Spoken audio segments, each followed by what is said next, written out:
The right cornerback from Wisconsin, number 37, Nate Odoms. The strong side safety from McNeese State, number 46, Leonard Smith. And the free safety from William & Mary, number 38, Mark Kelso, your Buffalo Bills.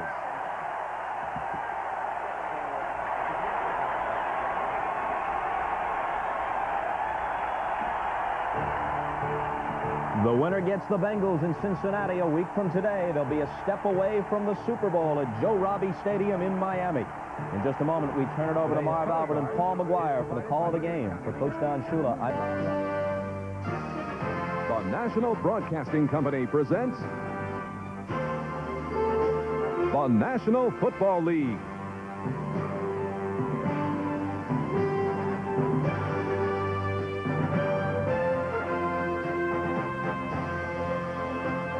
Today from Rich Stadium, it's the AFC Divisional Playoff, the Houston Oilers versus the Buffalo Bills. Brought to you by Ford and your Ford dealer. Have you driven a Ford lately? By United Airlines, rededicated to giving you the service you deserve. Come fly the friendly skies. And by Budweiser and Bud Light, who'll also bring you Bud Bowl 1 coming January 22nd on NBC. It is another capacity crowd. Better than 80,000 are here at Rich Stadium in Buffalo to watch the Buffalo Bills in their first home playoff game in 22 years. That is 22 years to the day when home for the Bills was the War Memorial Stadium, affectionately known as the Old Rock Pile, located in downtown Buffalo. And on that day, January 1st, 1967, it was Mike Garrett of Kansas City with some dazzling moves, helping the Chiefs to a convincing 31-7 win over Buffalo, propelling Kansas City to Super Bowl I and a meeting with the eventual champion, the Green Bay Packers. And this is the program from that game 22 years ago. I noticed a number 55 punter linebacker for Buffalo, a young kid by the name of Paul McGuire, by golly. Yeah, it was a bad day that day. It was raining. It was also a bad score. They killed us. They really did. They hurt us bad. Well, I'm Marv Albert, and this is the 1989 version of Paul McGuire. What about the weather factor today? Obviously a concern of Houston, but the weather is just fine here in Buffalo. I think this weather hurts Buffalo. They wanted to see snow or rain or whatever and a lot of wind. Houston coming in here, they're prepared for a bad day. They have a beautiful day, and they love it. When do you see the fog setting in here? No fog, no clouds. A few helicopters up there, but that's about it.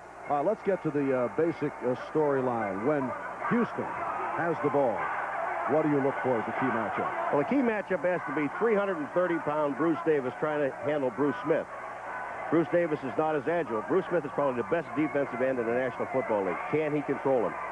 All right, and also part of the story, as mentioned by Bob and Ahmad on the pregame show, Shane Conlon definitely out with that foot injury, so Scott Radisick will go at the inside linebacker spot on the right side right throughout.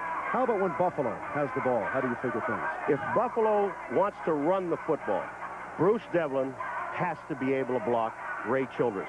If he can't do that, Buffalo can't run. Well, the Houston Oilers have won the toss, and they will receive. Houston 10-6 in the regular season as you look at 31 degrees and a sunny forecast for this afternoon. Last Saturday in the AFC Wild Card playoff game, Houston beat Cleveland 24-23 for the Oilers, their first road playoff game since beating the San Diego Chargers back in December of 1979. And the Buffalo Bills 12-4, first in the AFC East, but Buffalo dropped 3 of its last 4 games. Their last game 2 weeks ago at the Hoosier Dome in Indianapolis, and the Colts came from behind to win it 17-14. Set for the kickoff, and the kickoff sponsored by Budweiser, the king of beers. Scott Norwood teeing it up, and Lorenzo White, the rookie from Michigan State, is back deep He was the key man on kickoffs last week because he is more accustomed to the cold weather. And we're underway. The winner goes up against Cincinnati for the AFC Championship. Spencer Tillman on the return. And excellent coverage by the Bills, who are number one in that department in the NFL. Mike Rozier in the starting lineup, despite the bruised ribs. And the outstanding combination of Drew Hill and Ernest Givens.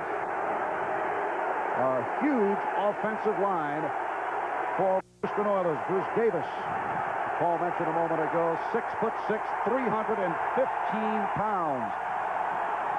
In his 10th season out of UCLA, and Warren Moon, who came back from the shoulder injury, has had an outstanding season. First down at the 21.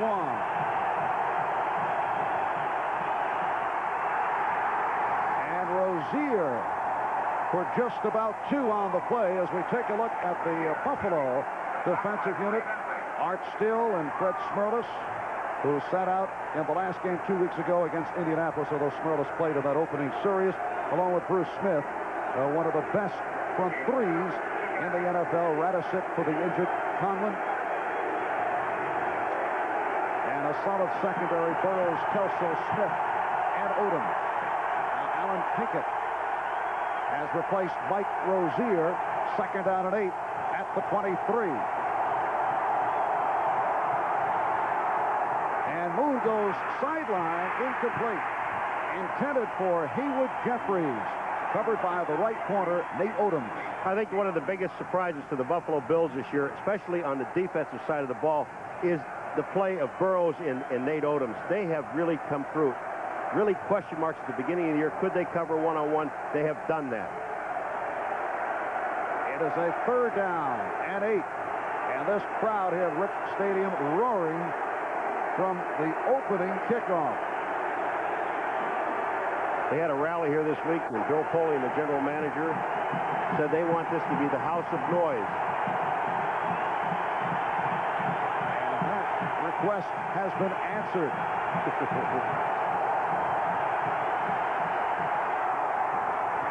Moon incomplete. So a quickie series for the Houston Oilers. A pass intended for Ernest Givens.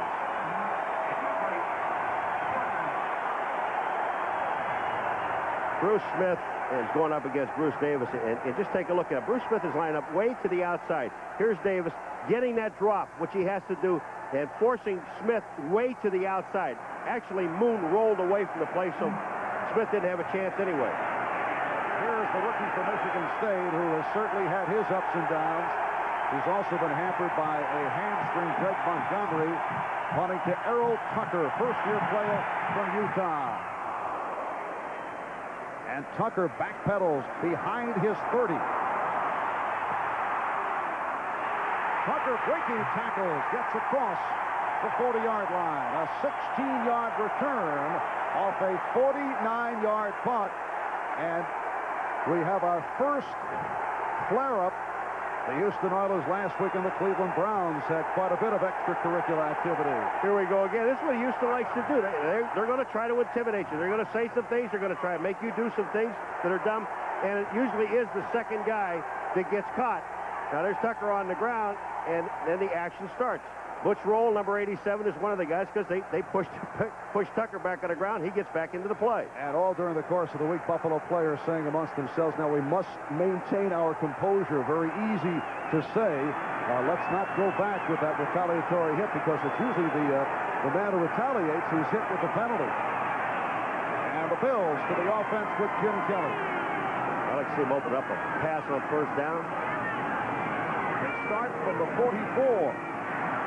And Kelly does go to the flat. Incomplete. Intended for Thurman Thomas.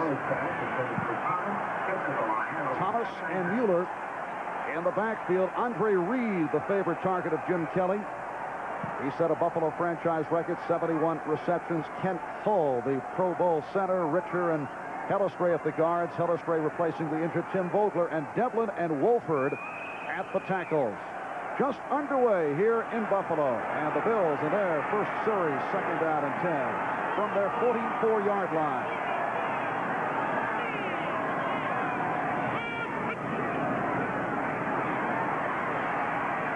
And Kelly completes.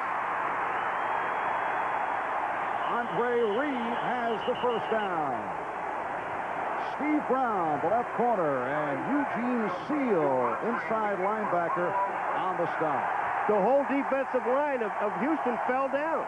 They had a stunt working in the middle, and as they were moving in and out, 3 of the players fell down, and not a block was laid on any of them. And that is Seal shaken up.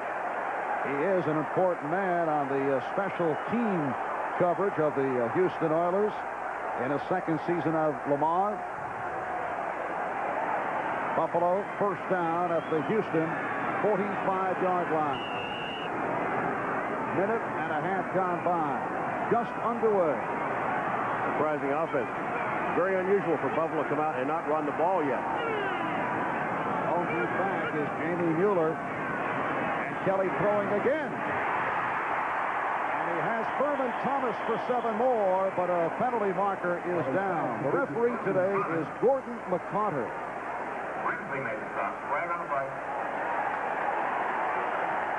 The Houston Oilers #1 in penalties in the AFC, 2nd overall in the NFL. Dallas finishing with 141 penalties called, followed by Houston.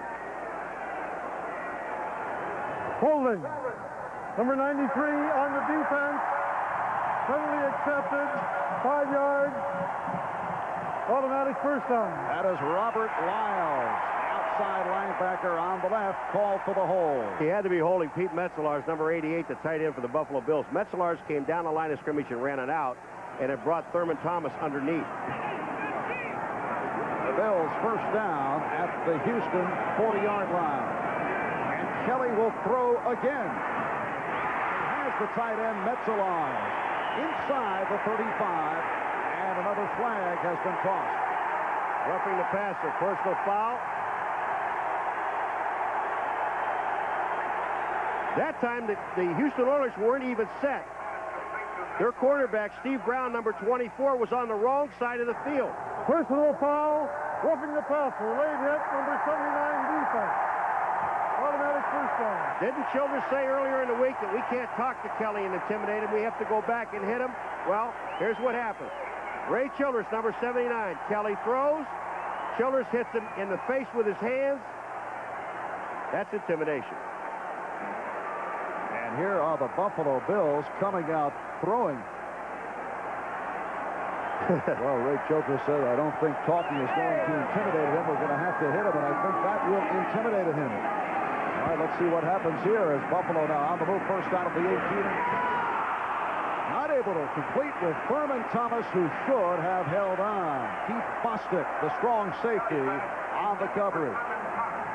Either the pick was there for Metzelaars, and they ran his play before when they got the holding penalty. Watch Bostic. He's trying to cover it. There's the pick.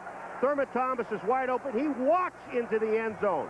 He just dropped the ball, and Kelly is upset. He throws the ball. He sees the touchdown. He gets hit. Now watch this. You think he didn't know he had touchdown? I can only throw it to you, son. I can't catch it for you. Is that what he said, That's Paul? what he said. Ronnie Harmon and Rob Riddick now have checked into the Buffalo backfield. And as you look at the stats involving the Buffalo Bills when they have made their move inside the 20. And Kelly, who's come out firing, overthrows double coverage on Chris Burkett. The Bills, particularly down the stretch, and remember this is a club that finished at 12-4, but still criticized with the target, the quarterback Jim Kelly, for his statistics. And there has been some criticism concerning the game plan of Buffalo not using the strong arm of Kelly, but Marv Levy said, well, maybe we're saving things. So that is explanation for what took place in the game against Indianapolis. And here we are, the opening minutes, and suddenly we see the passing game. Well, that time he had Rob Riddick. Remember what Rob said? He wouldn't throw the ball to him. He was flaring out to the outside. Riddick was open. Kelly didn't throw him the ball. Third down 10. Kelly chasing the bad snap and able to cover up. William Fuller, the right defensive end, on the pursuit of Kelly. Now, do you know why they have so much trouble inside the 20? They center the ball on the wrong count. The ball was snapped. Now you're going with a field goal. Here it is. The ball is snapped. Richard is just looking around trying to get the call. Kelly's making, it looked like he was checking off, calling an audible, and the ball was just snapped.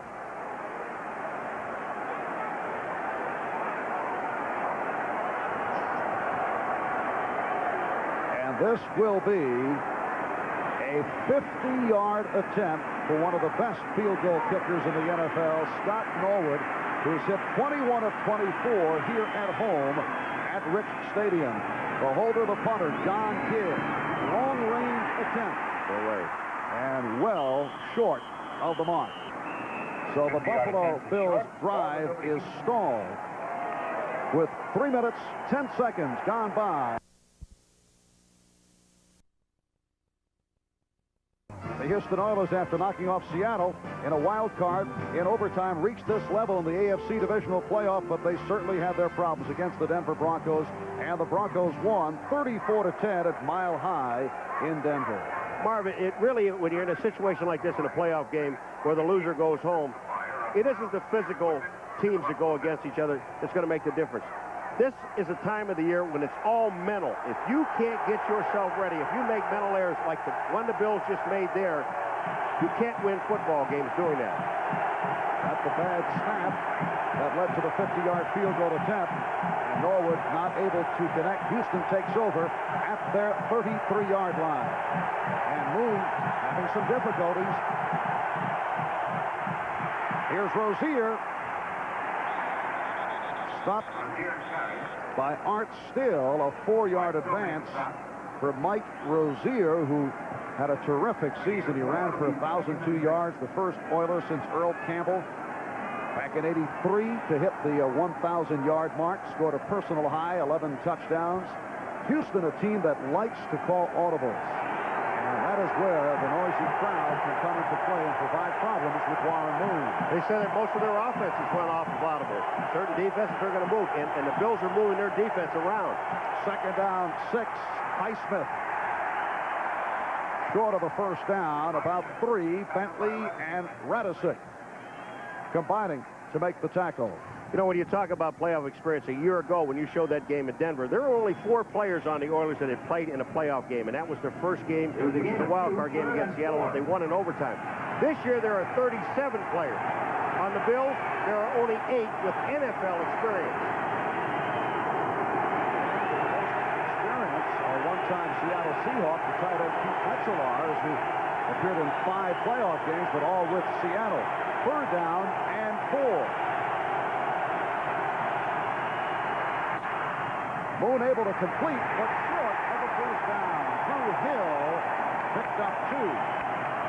So the strong defensive work of the Buffalo Bills continues. All right, now, Marv, we talked about the matchup, Bruce Davis on Bruce Smith. But watch who eventually ends up picking up Bruce Smith. Here's Davis. He makes the initial contact, forces it to the outside. Now, Alonzo Highsmith, number 32, is the guy that's supposed to give it and take a piece of it. Didn't, and Bruce Smith almost gets to Moon. But excellent play by Davis on the outside to stop the first down. Second punt of the day for the rookie, Greg Montgomery. He is back at his 26. Oh, just got it off. Riddick right on the scene. And here is Tucker to the 10. To the 25-yard line. Harold Tucker goes 19 with a 51-yard punt.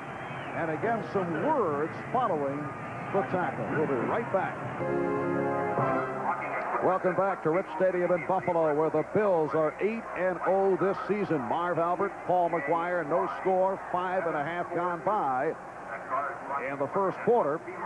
And the Buffalo Bills will start out from their 26-yard line. Well, I was looking for some helicopters, but the hot air balloon, those are good. That's nice up there today. And a very pleasant day. Brilliant sunshine expected throughout the afternoon. Right now, temperature at 34 degrees. Civilized weather here. It's beautiful. It's like summer. Right. That is Harmon in motion. Mueller got to turn the corner, and he did. 3 yards for Jamie Mueller, who did fumble it, but out of bounds. Jeff Donaldson, man who hits very hard coming up from free safety to make the stop. Let's take a look at the Houston defensive alignment. Childress, Bird, Fuller, question mark because of a knee problem. Lyles, Grimsley, Smith, and Meads. Terrific season for Johnny Meads, career high 8 sacks. And the secondary, Brown and Allen at the corners, and Bostic and Donaldson are the deep men. Actually, Sean Jones is playing in the starting role in place of Fuller. But Fuller's in there now. 2nd down and 8. Kelly in trouble. And able to compete for the 1st down and more with Chris Burkett. Donaldson on the stop, a 19-yard hookup and a flag throw. You're going to get a roughing on Ronnie Harmon, number 33, who is an offensive running back, and he just drilled one of the defensive backs, and I think it's Patrick Allen, number 29 of the Houston Oilers, after the play was over. Now, this will be after the play, so it'll still be 1st down, but there'll be a 15-yard penalty. Are you surprised with the way Buffalo has come out, putting it up in the air? They've not run the ball yet. I think they're surprising Houston. But the thing about it is, if you're going to come out to surprise someone, you've got to take the ball down and score. Unnecessary roughness. Number 33 on the offense. It is part of the play. We go back 15 from the dead ball spot. Repeat 2nd down.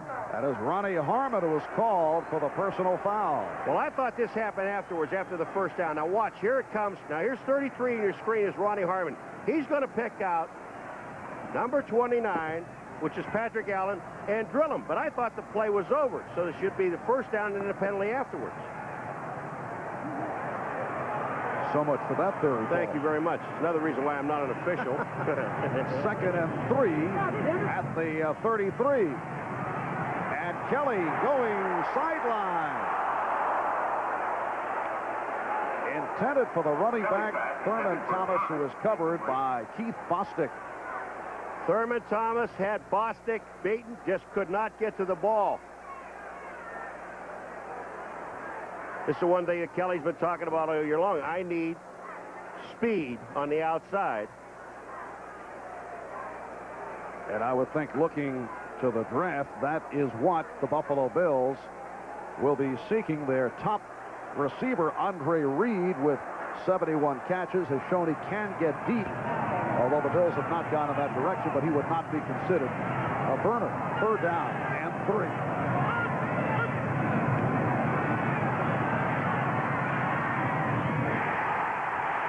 Bills have the 1st down with Burkett.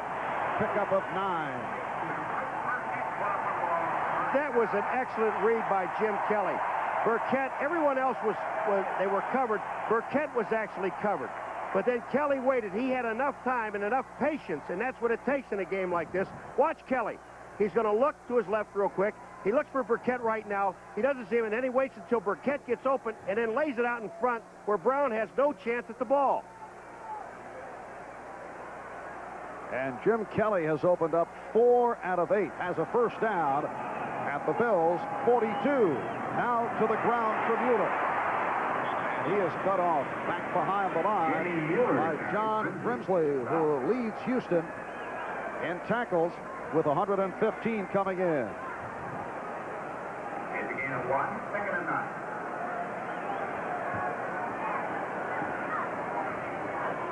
They're calling it a 1-yard advance, a 2nd and 9.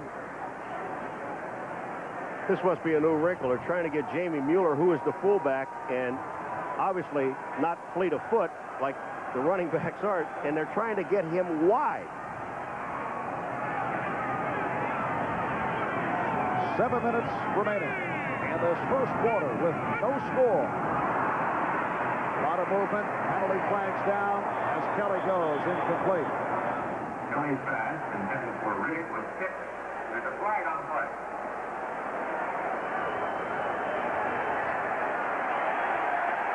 So the offside against Houston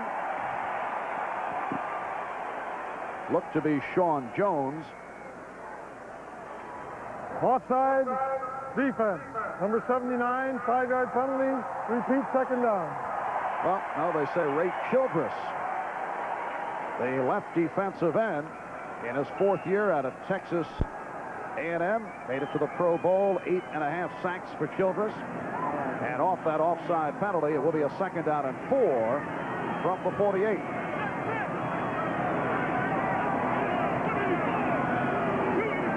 Now Burkett wide left, that is Reed, 83 in motion. Back to the ground.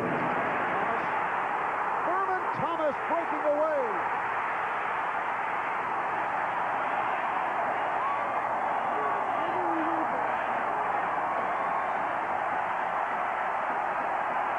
Steve Brown pushed him out of bounds. 41 yards for Thomas. This is the first time that a halfback has really touched the ball. Now take a look. Joe Devlin blocks down. Richard comes out at number 51 and gets an excellent block. Metzelar's number 88 kicks out. And there's the hole. Thurman Thomas down the sideline, and then Brown finally catches him and knocks him out of bounds inside the 15 at the 12-yard line. But the hole was there. Now here comes Donaldson, the safety, coming up, but he doesn't make the tackle. This is stiff arm by Thurman Thomas, and down the sidelines he goes. Almost a touchdown. A rookie from Oklahoma State setting up a 1st down at the 12. Kelly throwing to Burkett, but he could not hang on. Took the hit from Richard Johnson. I don't think Burkett ran the right pattern. If you take a look, Burkett went down the field. Now watch him. He's going too far deep. Kelly is looking for him right now. He takes 7 yards and then turns it to the inside. He wanted him to take it shorter, just a direct post route right into the post, had it wide open for the touchdown. For Thurman Thomas, that was his longest run of the season. Burkett now to the right. 2nd and 10 from the 12. No score. 6:40 to go in this opening quarter. And Byram cutting left fell down. He's in motion, number 35. This is Riddick. Rob Riddick. Stopped by the combination of Donaldson and Grimsley. Riddick went for 5 yards. The Buffalo Bills, for 16 games this year, when Rob Riddick has been in the ball game, when they get down near the goal line, you know that 1 out of those 3 plays, if they don't get a 1st down, he is going to handle the ball and run with the football. They let everybody know. I mean, there's just no secret. And he has scored 14 touchdowns to lead the Bills, 12 on the ground. 3rd down and 5. Ball at the 7. Just under 6 minutes left, 1st quarter. Kelly looking to throw and completes. Steve Brown and Jeff Donaldson with the clamps on Trumaine Johnson. And let's see where they spot it. They had to get the ball to the 2-yard line in order to get a 1st down. And it looks like they may have it. Here it comes to the inside. Now Johnson is there. The question is, where was the ball? His feet were at the 2, but the ball was at the 2.5. And it is short of the 1st down. And the field goal unit is on the field. Scott Norwood earlier missed from 50. Kelly just ran on the field to call timeout. And that may mean that there will be a change of decision. Let's see. All right, timeout called. We'll be back here in Buffalo in a moment. Called for the timeout. They wanted to check the measurement, and there it is. It is 4th and inches, and now Marv Levy will go for the 1st down or the touchdown. Marv, I do not agree with this. You're in a playoff game, and this is do or die. You put points on the board. They have a chance to put 3 points on the board. I don't care if they make it or not. I'm just telling you something. I would never make this decision. Leonard Burt, number 61, is checked in as a tackle eligible. Metzelar's fell down. He's in motion. Slippery field. Kelly looking end zone, and it's deflected, broken up. I'm telling you, I think you might have had a situation here where players talk to coach into going for it, and you don't do that. Not in this game. There are no points on the board. You put 3 up when you can. And And what does this do now for the Houston Oilers? It just picks this team up totally. They've stopped Buffalo twice down in this territory in Buffalo's hometown. And take a look at Metzelaar slips. He can't get out. There's holding there. Brown grabbed a hold of him. But Metzelaar's across it. Donaldson, number 31, is the man that knocks the ball away. That ball had no chance of getting there. So the Oilers take over at the 2, and the house of noise has erupted. 5:07 remaining, first quarter, and we have no score.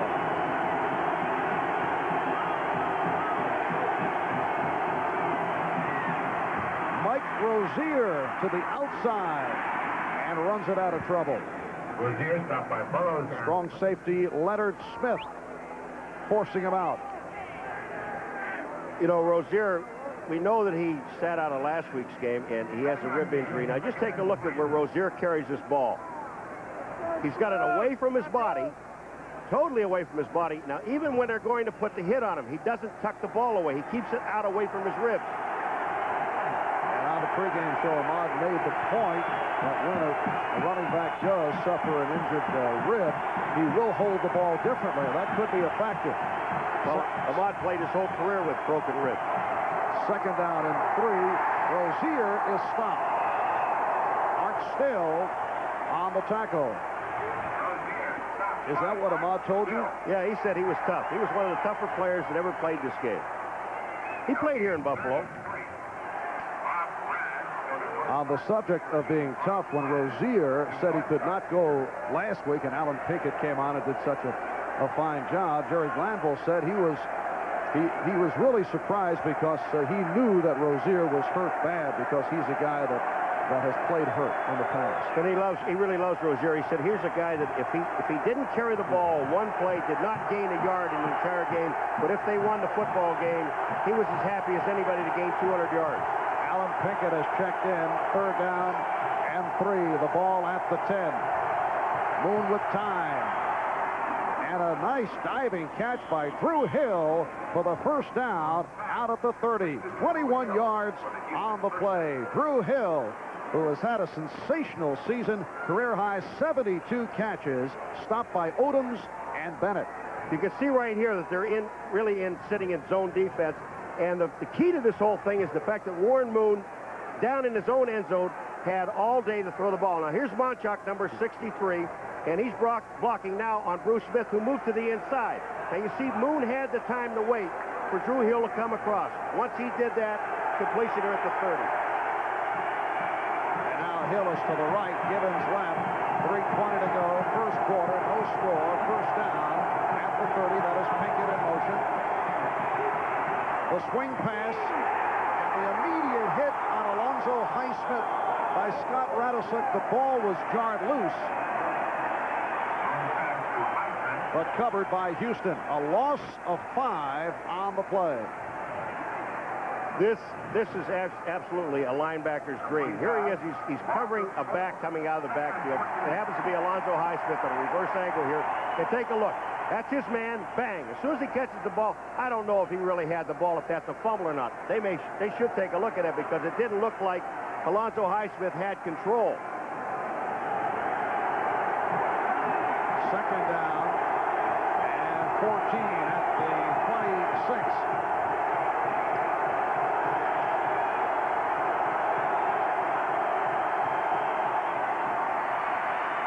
The snap went to Rozier from time to time.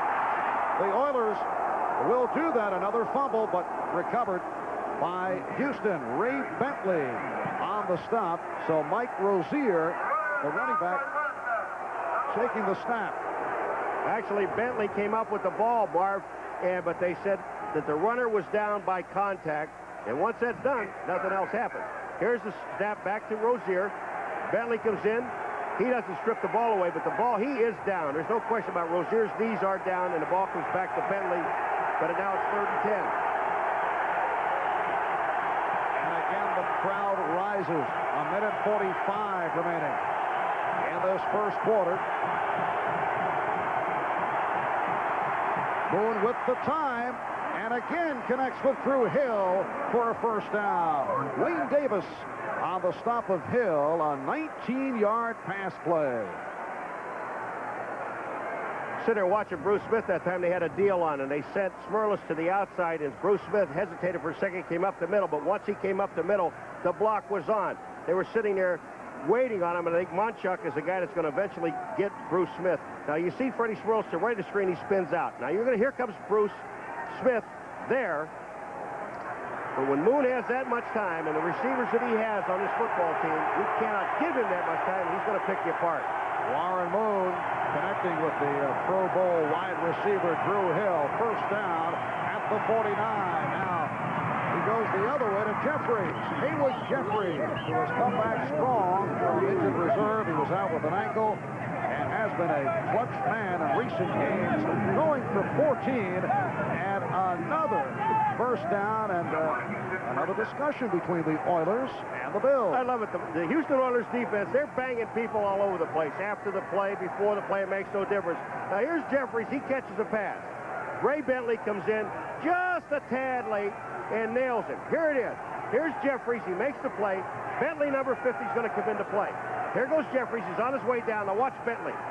He just stuck his face mask in there, and here comes Jeffries up now. Our guys can do it to your guys, but don't do it to me. And there's the gun ending the first quarter. The Oilers on the move.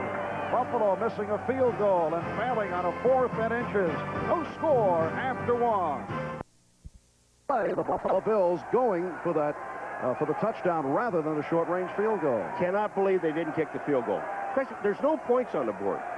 Don't give that team the momentum. Houston is high enough in this game. You give them a stop down here. Here goes Kelly. If you're going to do something down here, run the ball. But to throw the ball, Donaldson tips the ball away. There's just no chance for the touchdown here. Let's see, Donaldson's right there in the face. You give up 3 points. That puts you on the board first, and that's psychological. And it was a pass-happy Buffalo Bill offensive unit in that first quarter. Trying to cross up the Houston Oilers. Buffalo's pretty even as far as the stats are concerned. The only important stat is that scoreboard. Second quarter underway, and here is Moon on the option. Cornelius Bennett making the stop. 3-yard advance for Warren Moon.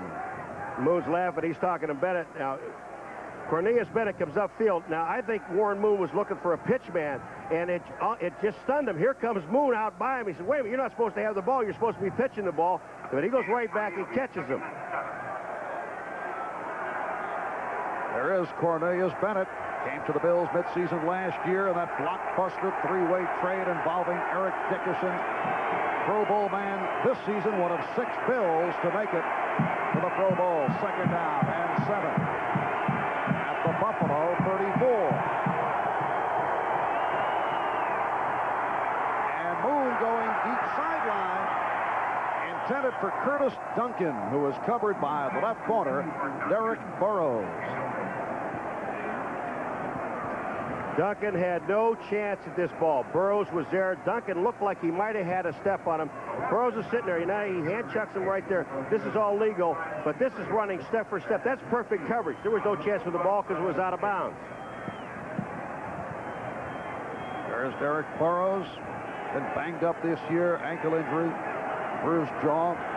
Reminder to our viewers, we'll be selecting the Budweiser most valuable player for today's game at the conclusion of the ball game. 3rd down and 7. And down goes Moon. Bruce Smith, who had 11 sacks during the regular season, finishing 2nd in the AFC behind Greg Towson of the Los Angeles Raiders, comes up with the first of the day. The Buffalo Bills that time with 4 defensive linemen. And this time they move Bruce Smith to the inside over the center. Now he makes a move past Pinson, and once he does that, the guard to the right-hand side did not pick him up, and that was Matthews. Bruce Smith was free. And Smith now with a sack in 5 straight games. So the punting unit is on. Greg Montgomery for the 3rd time.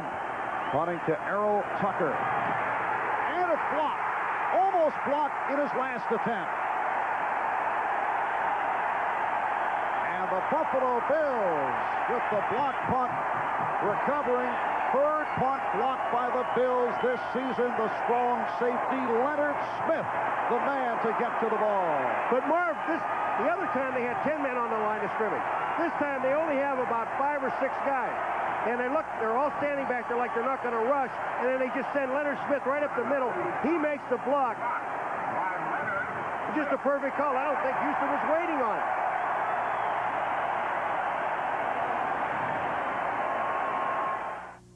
Comes in untouched. That's his man. Smith blocks it. Houston recovers the ball, but it is Buffalo's ball. And the Bills first down at the Houston 46-yard line. Kelly to complete for a first down with Tremaine Johnson. 18-yard pass play. Patrick Allen and Jeff Donaldson combining on the stop. Buffalo has to try to score from here because they can't score inside the 20. Take a look at the time he has. Here comes Tremaine Johnson downfield. Houston, they are playing zone defense. When Tremaine goes, Donaldson, number 31, never gets into the play. Patrick Allen never gets into the play. And the other most important thing is Kelly has all day to throw the ball. Kelly is 6 for 12. First down at the Oiler 28. Kelly dumps it off. Johnson inside the 20. Close to the first down. Al Smith, the inside linebacker, and the left corner, Steve Brown, on the stop with Johnson. It will be a 2nd and 1. It's a little unusual, isn't it? You ever see that? Because Marv Levy really likes a balanced attack. Houston, they have a balanced attack. Bills don't. But the biggest problem they have right now, Marv, is that they're at the 19-yard line. They're inside the 20. Where they have their problem. Mueller in motion. First down and more for Thurman Thomas. Touchdown saving tackle by Richard Johnson. 16 yards for Thomas, who reeled off 40 in the first quarter for his longest run of the season. Thurman Thomas, the 22-year-old rookie from Oklahoma State, setting up a 1st and goal. And I told you, if they're going to run, they got to go to the side of Joe Devlin. Joe Devlin, number 70, just takes Fuller, 95, completely out of the hole. Jamie Mueller, number 39, got an excellent block, and the hole was open. Now they're at the 3-yard line. Can't hold the center. Jim Richer, Al Hillestray, the guard, Joe Devlin, Will Wolford are the tackles. 1st and goal from the 3. Metzelar in motion to the ground, and Rob Riddick stopped short of the goal line. They tell you there's no secrets down there. Once they get there, they're going to give the ball to Riddick. They're going with 2 tight ends, Roll and Metzelars, but they're also going with another offensive lineman, Leonard Burton, number 61, that comes in and plays a tight end. Now here comes Riddick over the top, and they're waiting on him. Lyles, 93, is sitting there. They knew that he's going to carry the ball. And the ball spotted inside the 2. Following the tackle, Rob Riddick had some words with Richard Johnson of Houston.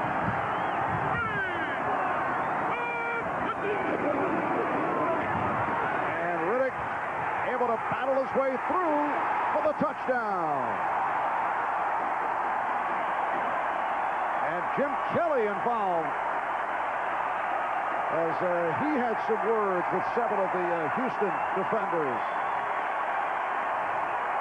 And the linemen are trying to tell Kelly, just get out of there and get off the field. You have no business being there. But you talk about continuous effort of Rob Riddick.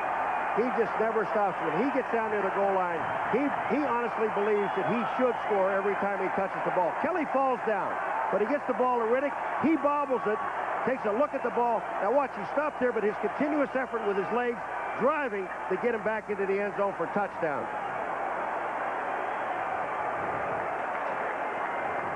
Now at the end of this, Riddick is trying to get up there, hold him on the ground, and then Jim Kelly comes in, and Jim, just go sit down. And now here's Scott Norwood. And that is 76 consecutive extra points. A Buffalo Bills record for Norwood. Buffalo 7, Houston nothing. We'll be right back. Rivals here at Rich Stadium camping out making certain to beat the traffic. Our crack crew on hand, producer David Neal and director Dick Klein to check it out. Rob Riddick very pleased as he went over from 1.5 yards away for a 7-0 Buffalo lead just a moment ago. 80,000 plus here in Buffalo for the first ever playoff game at Rich Stadium. Lorenzo White waiting for the kickoff from the 4-year veteran from James Madison, Scott Norwood.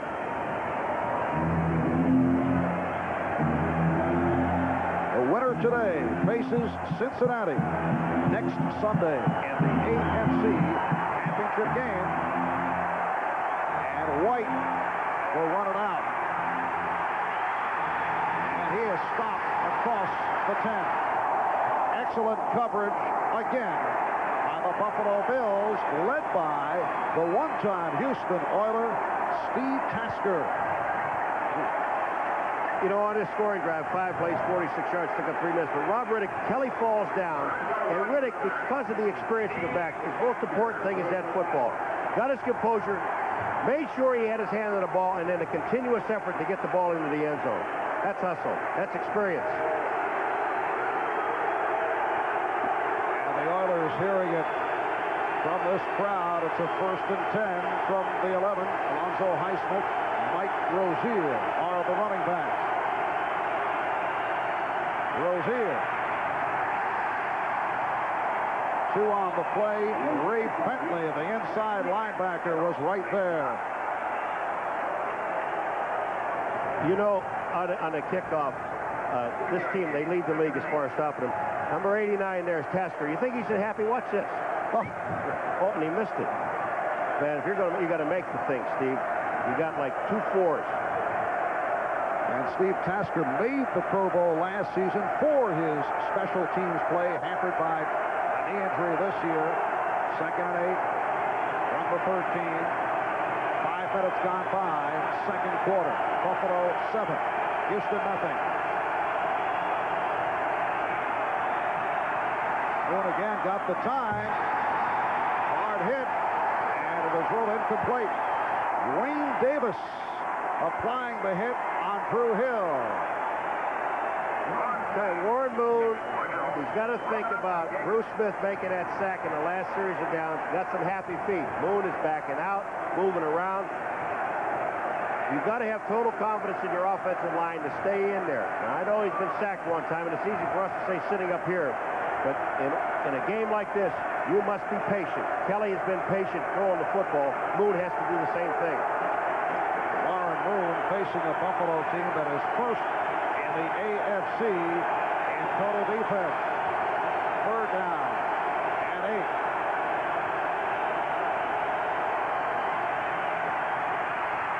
Moon going the middle and has the 1st down with Hill. Leonard Smith, the strong safety on the stop, and Drew Hill and Warren Moon combined for 21 for Hill, his 4th reception. All right, this is the difference of Moon from this play and the play before. Marv, on this play, he'll sprint to his right just a few steps to get himself set. Now he sets up. No happy feet. Just waits now, sees Drew Hill coming across. Actually, nobody on him. Hits him for the 1st down. Happy feet, the criticism of Warren Moon earlier in his career that he would bail out at times, would not hang in. 1st down at the 34. Moon could not find anyone. And able to come back and locate Highsmith right at the 40-yard line. Bennett Burrows bumping him out.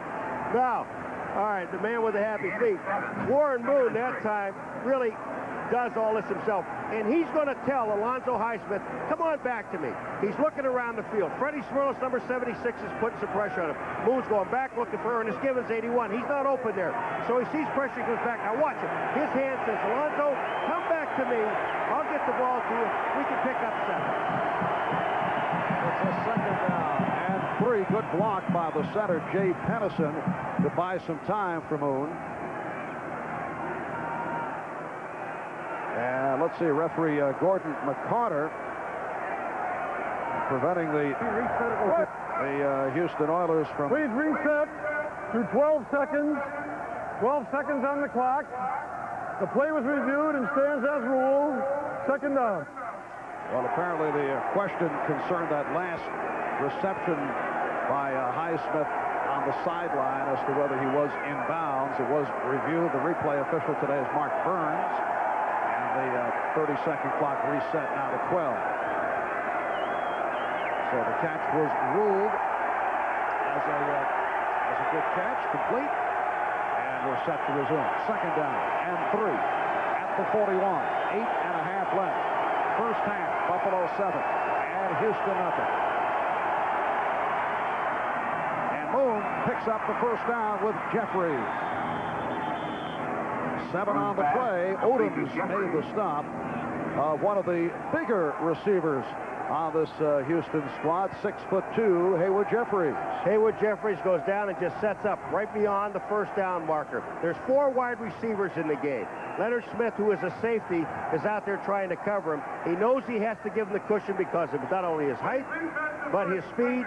And Odoms is hurt, and that's really going to hurt the Buffalo Bills.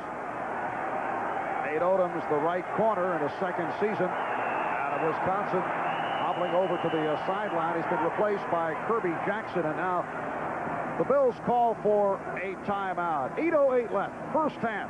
The Bills 7 and the Oilers nothing. Well, a Happy New Year, and we welcome you back to Rich Stadium in Buffalo. Marv Albert, Paul McGuire.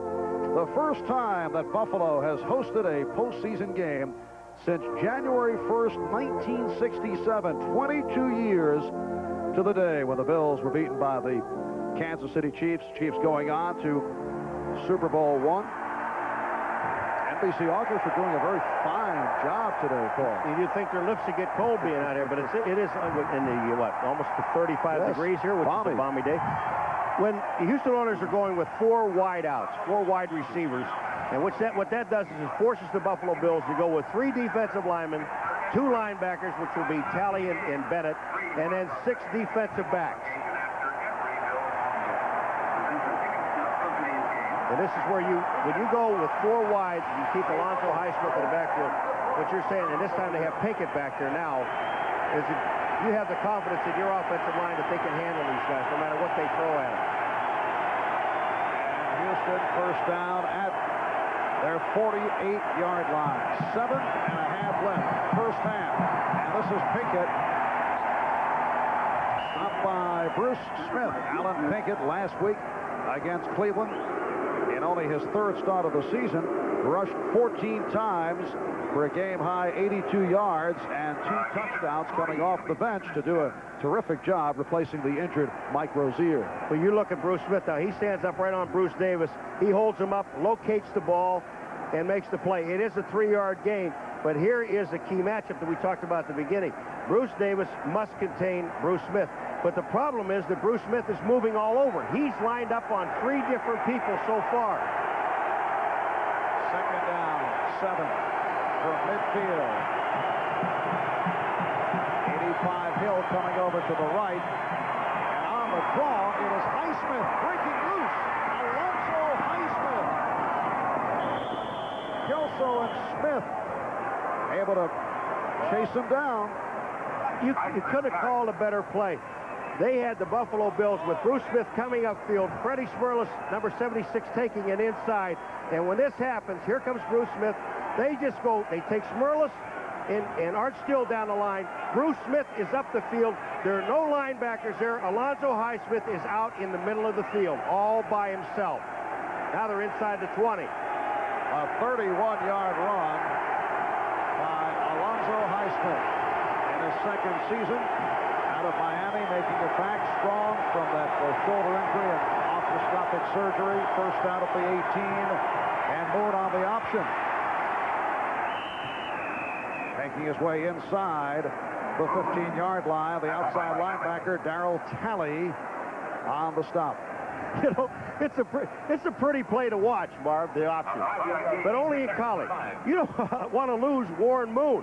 I mean, this is the strength of your offense. Moon goes down, puts a little fake to the outside. That was Kirby Jackson, 47, whose job was to take the up back. But if they had the regular defense in there, they would have been a linebacker just to nail Warren Moon. Now looking at a 2nd and 5 at the 13. Rozier is back, replacing Pinkett.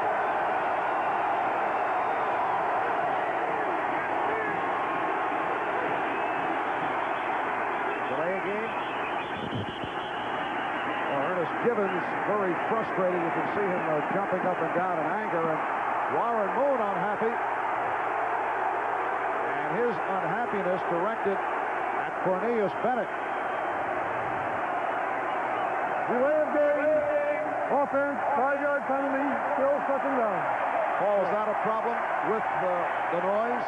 It really is, and you're down into that real close section down there, and they, as you talked about before, they do a lot of audibles. Now here comes Bennett down the line. Moon is just standing there, and Cornelius goes up. He really did not hit him that way. He just wrapped his arms around him, and Moon is a little frustrated because he couldn't get the call off, and now he's mad. But Bennett did. Bennett didn't do anything, damaging. He just went up and kind of hugged him. Danced a little bit. Yeah, very, very affectionate call. It was. He just wrapped his arms around him. 2nd down 10 at the 18. Buffalo 7. Houston nothing. 4:45 left, first half. And Moon goes the middle, incomplete. Intended for Gibbons. You talk about a great block. Alonzo Highsmith just got a sensational block. And Drew Hill is down in the back of the end zone. Shaken up. Apparently all right. Alonzo Highsmith, his job is to step up and keep Bennett, if he blitzes from the outside, to put him down. Here comes Bennett. Here comes Alonzo. Down goes Bennett. And Alonzo stays with him. He doesn't let him get back up and get to move. That's tremendous. 3rd down 10 at the Buffalo 18. And Moon couldn't find anyone and just throws it high and far. Gibbons in the area, covered by Jackson.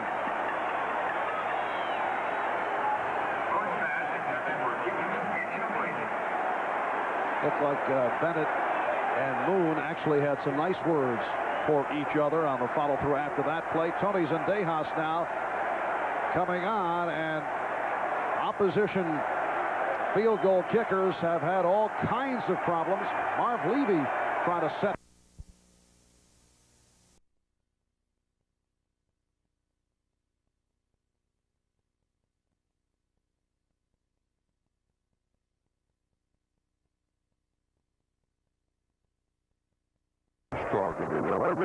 Well. 4.5 minutes remaining, first half, off the 35-yard field goal by this man, Tony Zendejas. It is now Buffalo 7 and Houston 3 as Zendejas gets set to kick it off. Tucker, Riddick, and Harmon are back deep. And here is Errol Tucker finding the hole and reaching out across the 25-yard line. A 22-yard return. We talked to Glanville about this man, Alonzo Highsmith, and this is what he said. He's the best blocking back in football, and it's worth seeing again the block on Cornelius Bennett, who's one of the better linebackers. But Highsmith just stays with him. He sees Cornelius coming in. Now he gets down to his legs. But not only does he make the block here, but when Cornelius gets back up, here comes Highsmith back again. He doesn't quit on the block. Alonzo Highsmith reeled off a nice run that led to the field goal by Zendejas. First down from the 28-yard line. And Kelly throwing on first down once again. Andre Reed for 12 yards. Steve Brown, the left corner, made the stop. Andre Reed and Jerry Glanville even talked about him. He said he's one of the most dangerous receivers in the National Football League. And that ball is up in his shoulder to total concentration. Brown has excellent coverage, just can't stay with him. First down at the 40. Just under 4 remaining first half.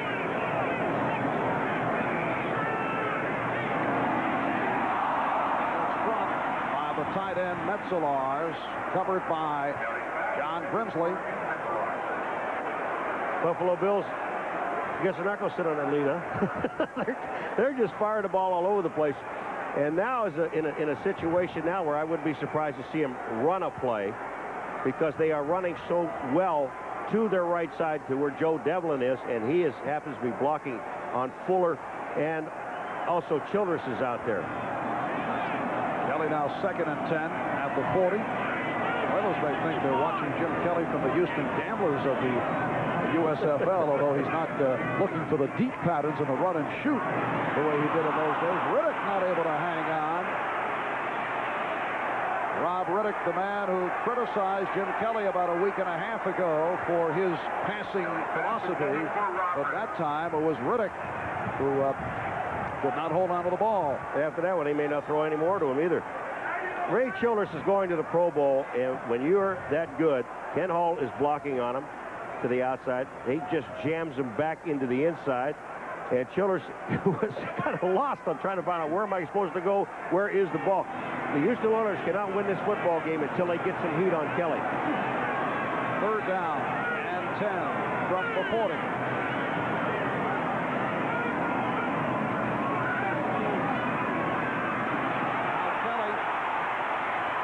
Looking for that first down marker, but falls short. Hit down by Tracy Eaton, backup defensive back. You ever see a guy take 5 steps and not go anywhere? Watch Kelly. You talk about not fleet of foot. Watch this when he comes up the middle. Kelly, no one to throw to. Excellent pass coverage. He sees the middle wide open. Now, it only has to go 10 yards. Watch these steps. There's 4 or 5 steps. He didn't move a yard. Still didn't pick up the first down. Kidd will punt for the first time this afternoon. Curtis Duncan, 2nd-year man from Northwestern, back deep. That is Duncan. Kidd who's had an up and down season. And Duncan calling fair catch. 40-yard punt. And Houston will go back to the offense with 2:46 left, first half. Had their difficulties recently. They've dropped 3 of the last 4. At one point, the Bills 11-1. Marv Levy, who is, in terms of personality, in direct contrast to the man on the sideline at the other side of the field, Jerry Glanville.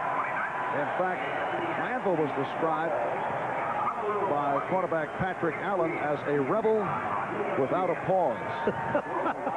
Always going in high gear. Cleveland owner Art Modell said of Glanville, he ought to be in a roller derby. And Jerry actually low-key this week. He coached 1 year here in Buffalo, says he loves Buffalo, did not say anything derogatory, which was not the case last week in Cleveland prior to the second matchup with the Browns. Here comes Moon. He's got to bring his receivers and backs in. He can't hear a thing down there. Now they put Ernest Gibbons in motion and throw snowballs at him. First down at the 13.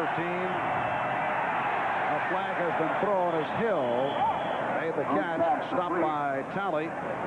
Now, what can he do to adjust to be able to hear over the crowd? He really has to start in this situation and go on what they call that silent count. And when you do that, you're at the mercy of the defense, because only you in the center basically know when that ball is going to be snapped. And then everybody else on the offense has to go on movement by the center and the quarterback. Number 78 defense. 5-yard penalty. Still first down. That's Bruce Smith called on the penalty. And when that happens, Marv, now the defense has the advantage. They don't have offense. You don't have that quick step. Here's Moon. He's trying to using his hands. Read my lips. Drew Hill, get away from me. Will you just get over there? I'm going to throw to you anyway. And it's a 1st and 5 at the 18. Nate Odoms, who hobbled off earlier, goes back in there, right corner. Rozier for a couple. Stopped by Art Still.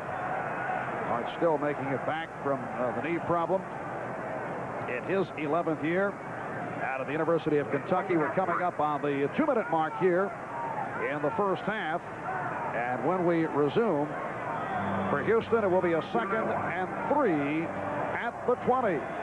Buffalo Bills 7, Houston Oilers 3. We'll be back in a moment. With 2 minutes remaining in the first half, the Bills leading the Oilers by the count of 7-3. Coming up, 2nd down, 3 from the 20. And the house of noise erupts. Alonzo Highsmith tried to pick his way and did pick up the first down. Darryl Talley making the stop. Buffalo Bills perfect at home, but over the last 4 weeks where they have had difficulties, the only victory coming over the Raiders by that 37-21 score. Well, let's give the Bills 4-0 and the fans 4-0. They won 4. First down at the 25, minute and a half left. First half, Moon airs it out. Jeffries for the first down at midfield, 27 yards on the play. Mark Kelso, the free safety on the stop, and the Oilers go to the hurry-up now. They should take a timeout. They have 3 timeouts. Why let the clock run down when everybody has to get to the ball? Now they did. But they wasted about 9 seconds on the clock. So the timeout is called. Jerry Glanville. Black Bart, look at him. He even wore black when we had our discussion at the hotel last night. He's got a knee problem. They're going to probably have to operate after the season's over, but he's got the only black brace ever made. Haywood Jeffries with that long gainer a moment ago for his 4th catch of the day. You see, the Buffalo Bills are in zone, and they're playing 6 defensive backs. But again, you go back, the key is the offensive line blocking. Moon has enough time to look at 4 different players. Now here's Smith on Davis, Bruce on Bruce. Bruce missed him with a right hook, and Bruce Smith almost got to Moon. Back to the subject of Jerry Glanville, I mentioned that he did not have any unfavorable comments to make about Buffalo. He did coach here. He said when he first told his wife, Brenda, he was headed to Buffalo, she cried when we moved there. But Jerry said she also cried when we left. She was happy both times. And Gibbons caught it on a deflection. Then let's see what they call it. Did he have possession? If he did, it's a fumble, and Buffalo recovered. If not, it will be ruled incomplete. The recovery made by Kirby Jackson. They said he was down. It's replay time. Let's go, replay. Gibbons is on the inside. Here he comes. He slips. He's hurt. He's slipping off the field. Now, Gibbons is there. Now, think about it. His leg is down, and then the ball comes out. Now, the question is, was his knee down? The ruling is down by contact. Down by contact. Hello. Wait till they see this guy. Here's the reverse angle. Is his knee down? Here. Then the ball is punched out. Now you can't see because Leonard Smith is in the way. So now if they're looking at that angle, here we go again. It's also tough depth perception. Depth perception. Always difficult. Not for me. He is. I mean, that is as close as you're going to get. That play's got to stand. So a first down at the 25-yard line. And here's Boone with the time going end zone. Touchdown. No, he's out of the end zone. He caught it out of the end zone. Drew Hill did not have the 2 feet in. Did not have control of the ball. The ball was there. He hit the goalpost at the end of it. Drew Hill is still down. He was down a little while ago in that same position. But he did not have control of the ball. It would have been touchdown. Moon put it right where he had to put it. No one had a chance. Must have the 2 feet in and control. Yeah, you see he's bobbling the ball here. I'm going to tell you what. They better take another look at it, because if the only one the foot that's going to be in jeopardy here is going to be his left foot. Because Drew Hill, when he catches here, watch here, now he bobbles it. Pulls it into his arms and both feet down. Now, are you going to give it to him if he has it with 1 arm or 2 arms? And Hill is obviously shaken up. It had been a very quiet day to this point in terms of replays. The replay official has Mark Burns. He is the only replay official who is not a former game official out of the league office, works in the officiating department with Art McNally. And right now the concern is for Drew Hill. They just lost Ernest Givens. He walked off the field limping. Drew Hill is up, shaken up. The question is, and I think that he really didn't have control because he brings it to his shoulder pad, but he is bobbling the ball as he's going to the end zone. That pass is absolutely perfect. You know, bring it up to his right shoulder with one hand. Here is that control. Now his right foot touches, his left foot is dragging. If they call that control, then he hits the goalpost with his head.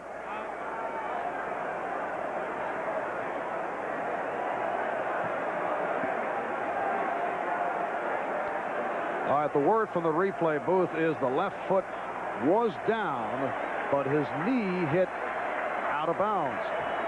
So it was not possession. He did not have control with the 2 feet in within the end zone. And now the official word from Gordon McCarter. And Hill looks to be all right. And more good news for Houston. Givens coming back on the field, so they've got him back in the game. 40 seconds remaining first half.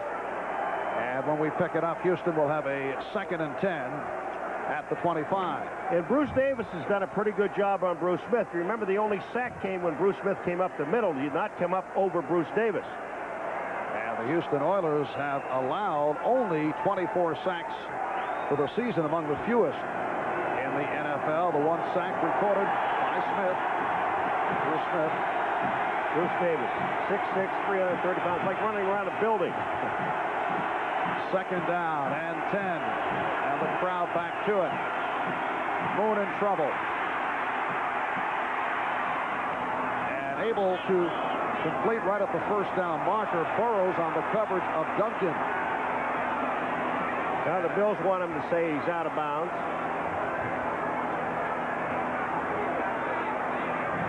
Derek Burrow. Everybody's an official today. You know, players don't only play, they're also officials. Here we go now. Duncan goes out.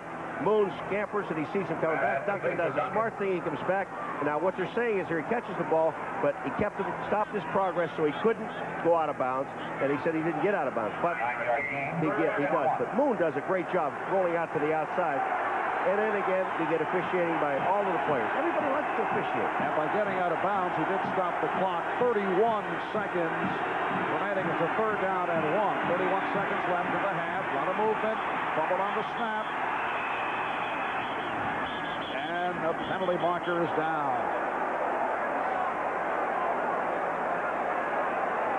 It's delay a game, so that'll make it 3rd and 6. Delay of game, offense, 5-yard penalty, still 3rd down. I just couldn't believe that Moon just walked away. The whistle to blow, and he had to know it was delay a game because the ball was snapped and everybody else went for the ball except Moon. Warren Moon sitting up under center. Now watch what happens. He knows it's delay a game because when this ball is snapped, well, he just turns around and like puts his hand out. I don't want any part of that. I'm not going in there and get killed. 3rd down, 6 at the 21. Jeffries to the left, Duncan right. Highsmith, the lone deep back. And Moon with time. Incomplete. Leonard Harris covered by Wayne Davis. Harris, the 3-year man out of Texas Tech, who has come up with only 10 receptions this season.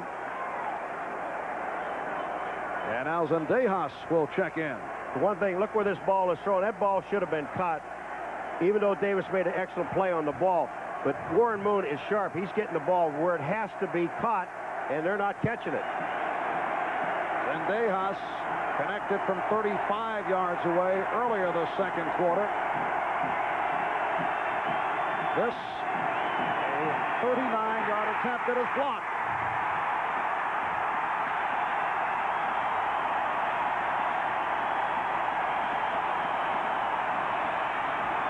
Cornelius Bennett on the recovery. And let's see who blocked it. Earlier, a punt was blocked by Leonard Smith. That man has fun playing this game. He's the same way in practice. Is this Leonard Smith again?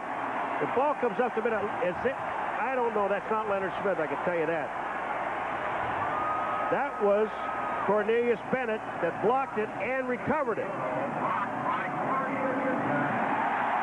Now the crowd reacts to the announcement on the public address. Pro Bowler Cornelius Bennett with the block and the recovery. Buffalo takes over. 19 seconds remaining in the first half from their 37. Kelly with a screen. And here's Ronnie Harmon. 10 seconds remaining in the half. Kelly's pass complete to Ronnie Harmon. Will Wolford, number 73. He'll be all right. They're not going to go out of the game. Kelly stayed in there and stayed in there. And then finally, this was a screen pass, and it finally hit Harmon with the ball. Kelly has an awful lot of confidence in his offensive line, and that's good. I mentioned earlier that Bill's opponents have had all kinds of difficulty kicking field goals here at Rich Stadium in the past. The weather has certainly had something to do with that, but coming into today, they have succeeded on only 8 of 17 at Rich Stadium. Second down 2 with time running out. And Kelly heaving one. It's a Hail Mary, and it's broken up. So Jim Kelly airing it out with 1 second remaining in the half. And that ball was almost caught. Donaldson is sitting down there waiting on him. He's trying to time it. I don't know if it's Trumaine Johnson, 86 or not. Yeah, it is going to be him. Watch Donaldson here. He's waiting, and he knocks the ball down, and it just gets caught in his leg. That is dangerous. Combination of Trumaine Johnson, Chris Burkett, Andre Reed in the area.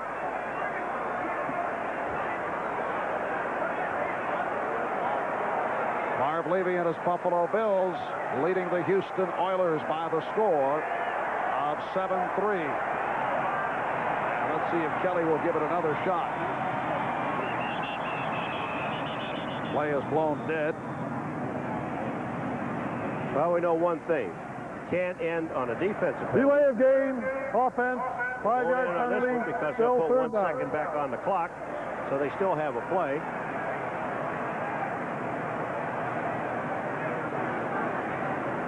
Great football game. Great defensive football game. And the Buffalo Bills come in as number 1 in total defense.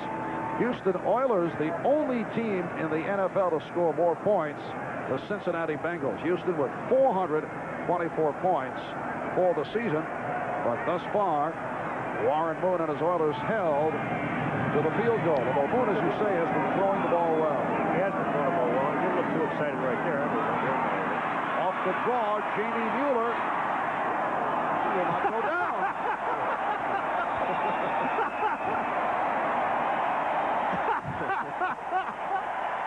Here comes a headache for somebody.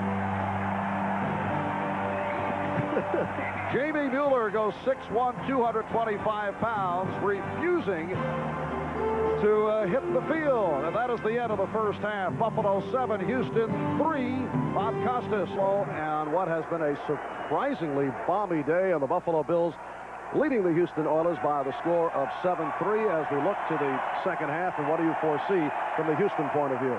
I think from Houston, once they get in that third and long situation and they get spread out that field, Buffalo defensively, they're going to have to put some pressure on Moon and send some linebackers, because once they spread out, it gives Moon a chance to look over the entire field, and they spread that defense so thin, he's hitting people. They're picking up 3rd and 10 all the time. So Buffalo, I think, are going to have to blitz more. Houston, on the other hand, are going to have to try to run the ball a little bit better.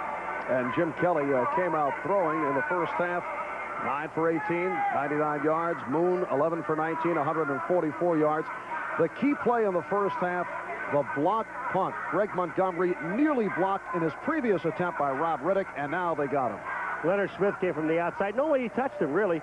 And he ends up blocking the punt, but they did not have the punt block formation that they used before.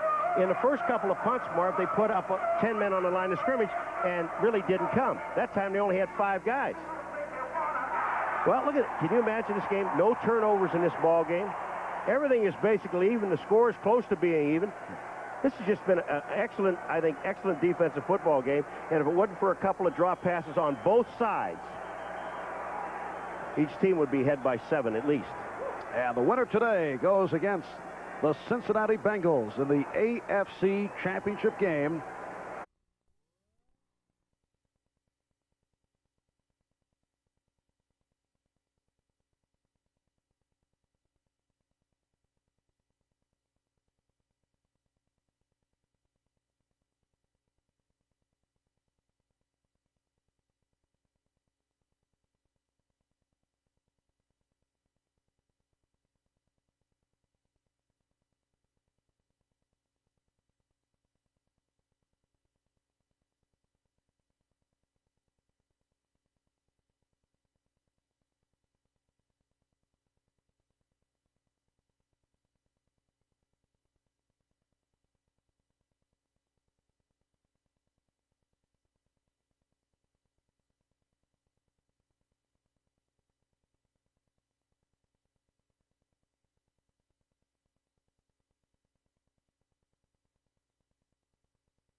and really didn't come. That time they only had 5 guys.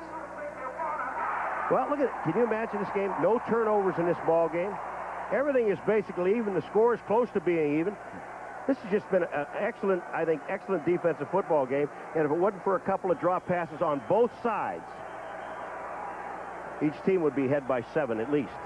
And the winner today goes against the Cincinnati Bengals in the AFC Championship game.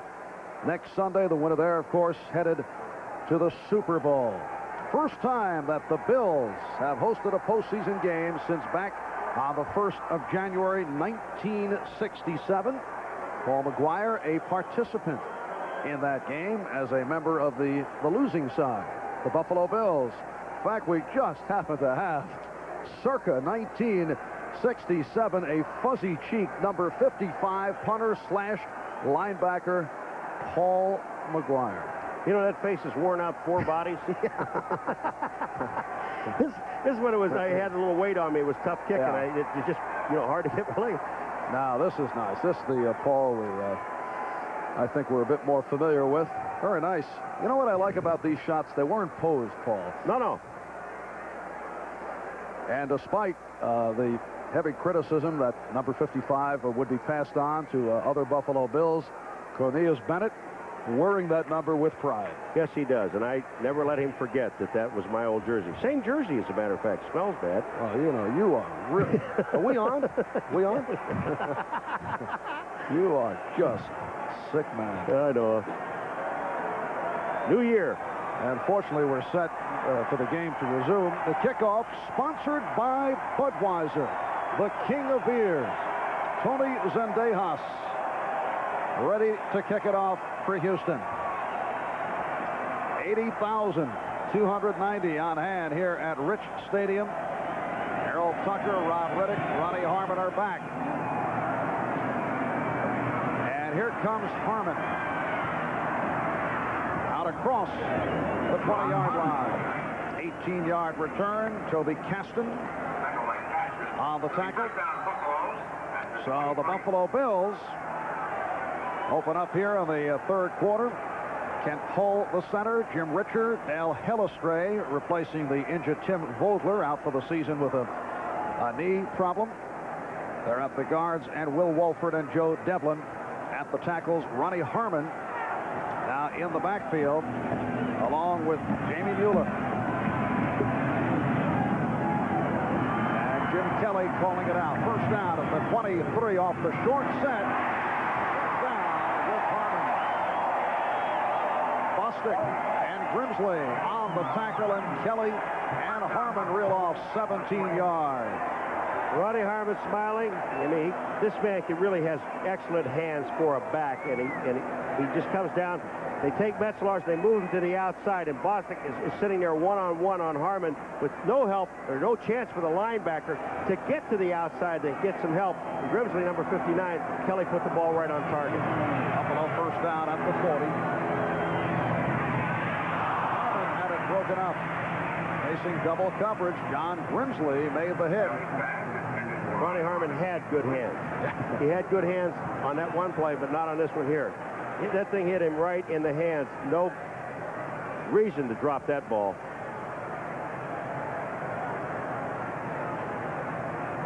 You can look so good on one play, you know, Marv, and so bad on another one.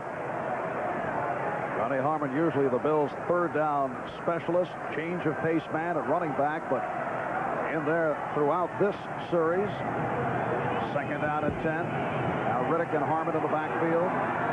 Just underway, third quarter. Kelly from the shotgun. Almost intercepted off the deflection from Trumaine Johnson. That was just excellent coverage by Robert Lyles, number 93, the linebacker. He just waited to the inside, and Lyles is the man that's going to make the play here. He just sits and waits, and all of a sudden Trumaine comes across it, and there's Robert Lyles right there with the hit. But the ball was in Trumaine's hands. That's 2 drops in a row. And the Bills now third down and 10 at the 40. A report from the Houston sideline concerning wide receiver Drew Hill. He is in the X-ray. Maybe call that hard hit. zone late in the second quarter. And Kelly able to stand in, and he is picked off. And there you have the first turnover of the afternoon. The interception by Tracy Eaton, the extra defensive back. He's a rookie from Portland State.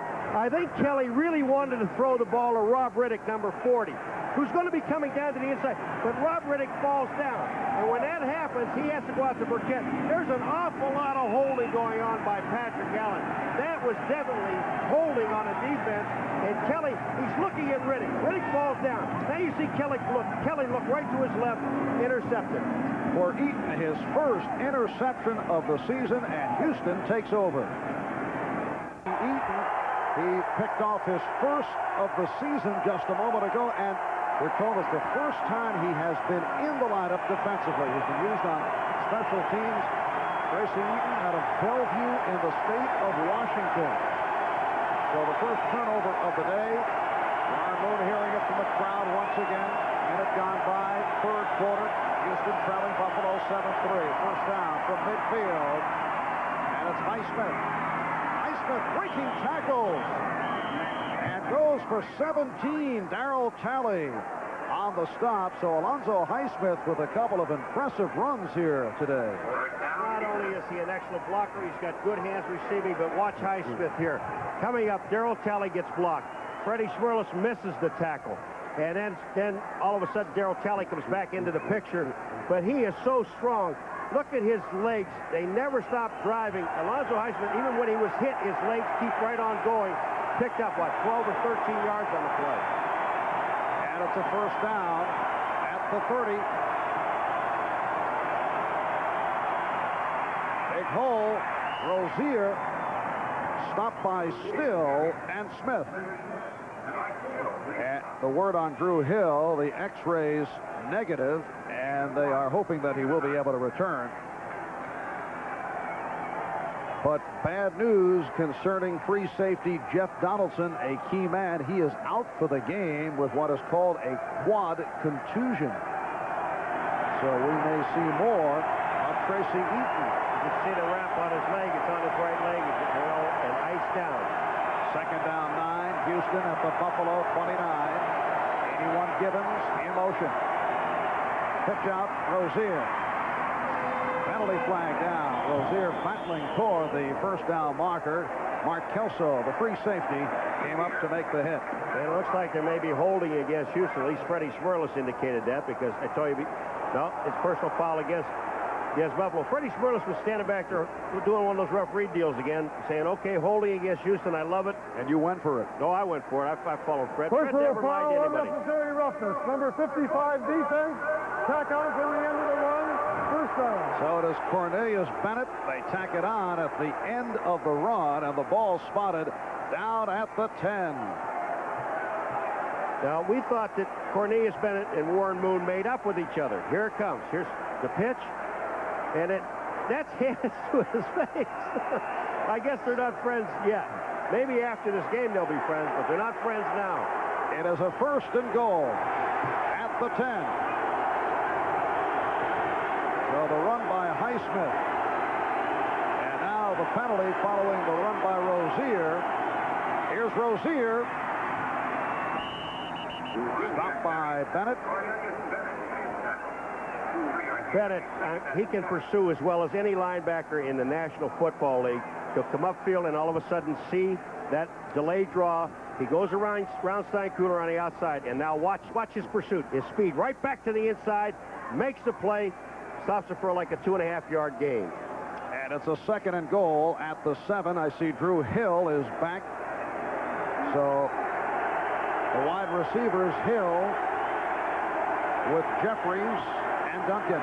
And no more post patterns for Drew Hill, because he takes it literally. And he has caught 4 on the day. Off the draw, the ball was bobbled, but Rozier able to hang on. Talley stacked him up. Rozier getting down to the 5. That's twice. We saw the one on Rob Riddick's touchdown where he bobbled the ball, had the presence of mind of getting the ball back. Rozier, same thing. This ball hits Rozier in the chest. It comes out. And watch that. Total concentration on the ball. The ball is most important. I run after I get it. And it still picked up 3 yards on the play. Here's the handoff to Moon. The ball hits him in the chest and just bounces back. He didn't wrap around, but go right back and look at the ball. Make sure you get it.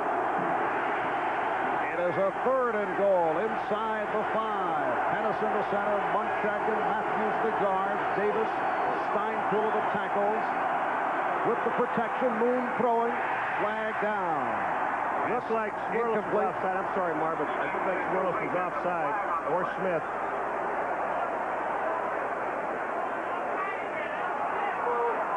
And the call against the Bills. Buffalo Bills being hit with their 5th penalty of the day. Offside, 78 defense, half the distance penalty, still 3rd down. They're jammed up right in the middle. Now Smith gets offside here, and that moves Smirlis in the inside, number 76. He also moved too soon. I'd go with another long count. They're blitzing. They're sending Leonard Smith. They're sending Cornelius Bennett. They send everybody. Take another long count. These guys are hyped up on that line of scrimmage. You may yet get another half the distance. And it's a 3rd and goal down at the 2. Moon on the option, pixels out. Rozier has to chase it down and carries out of bounds.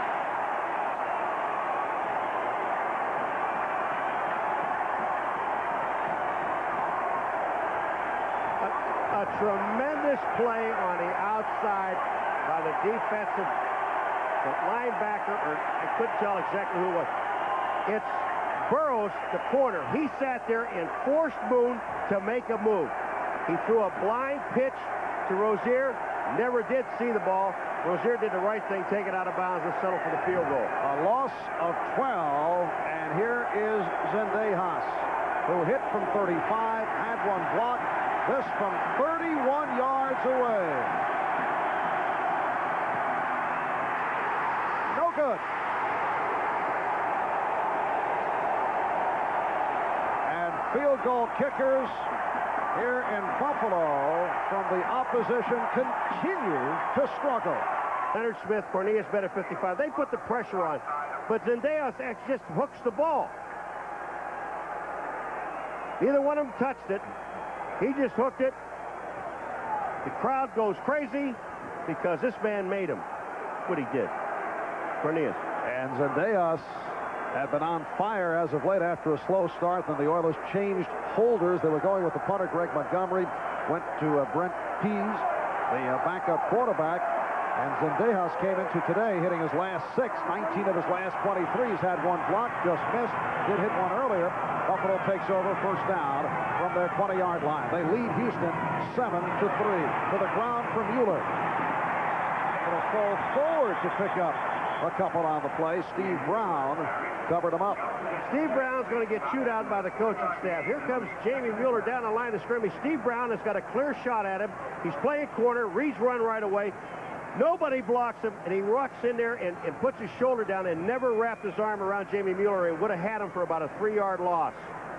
Instead, it's being called a 3-yard gain. 2nd down, 7 at the 23. Harmon and Riddick now in the Buffalo backfield. 5 minutes in, 3rd quarter.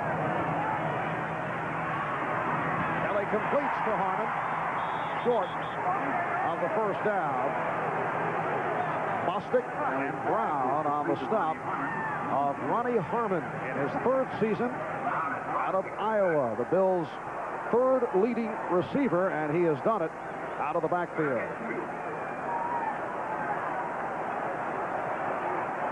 Well, Moon 11 for 19, 145 yards. And Kelly, who came out throwing and has continued 11 for 23 for 119 yards. Able to recover the snap, and that is hauled down by Childress. Well, we've got the 2 All-Pros. Bruce Smith in the 1st half, he got his sack, and here comes Childress with his sack. And that's the thing, you've got to stop the big guys because they come up with the big plays at key times. Now, Hellestrae, number 71, is blocking on Childress. Childress just runs around Hellestrae, but the defensive secondary, the coverage was so good that Kelly couldn't get rid of the ball. credit the defensive secondary with that sack. Houston Oilers had 42 sacks during the season, third in the AFC. Kidd punting for the second time, and Curtis Duncan is back. Called the fair catch, 43-yard punt, and Houston will go back to the offense with 8:52 left in the third. Bills 7, the Oilers 3. First and 10 for Warren Moon in Houston from his 37. Moon, with some confusion, does get it off, and it's through the hands of Highsmith. Fred Smirlis had two people on him and still almost got to the quarterback. He had Monchek on him. Pennison was on him. Freddie Smirlis said, I was there, but I didn't wrap my arms around him. Here's Smirlis. Monchek's got him first. Pennison now takes him. Here's Smirlis just driving, goes back into Moon. Moon was there, pushes Freddie off. He looked at the coach, he says, I was there, I had him. Smirlis, one of the NFL's most zany personalities. His brother Peter holds a master's in psychology, says he studied psychology so he could figure his brother Fred out. Second down play. And Moon with the pass intended for Jeffries. Leonard Smith went by it, Marv, and Leonard Smith hit himself on the helmet. He was looking to hit the receiver instead of looking at the football. If you were looking at the football, you had an interception.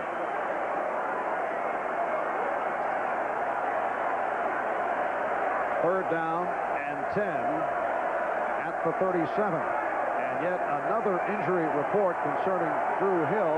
Now we're told he has suffered a sprained neck and probably will not return. Drew Hill, who caught 72 balls this season, a primary target for Warren Moon. Third and 10 at the 37. And Moon in big trouble, chased by Bennett.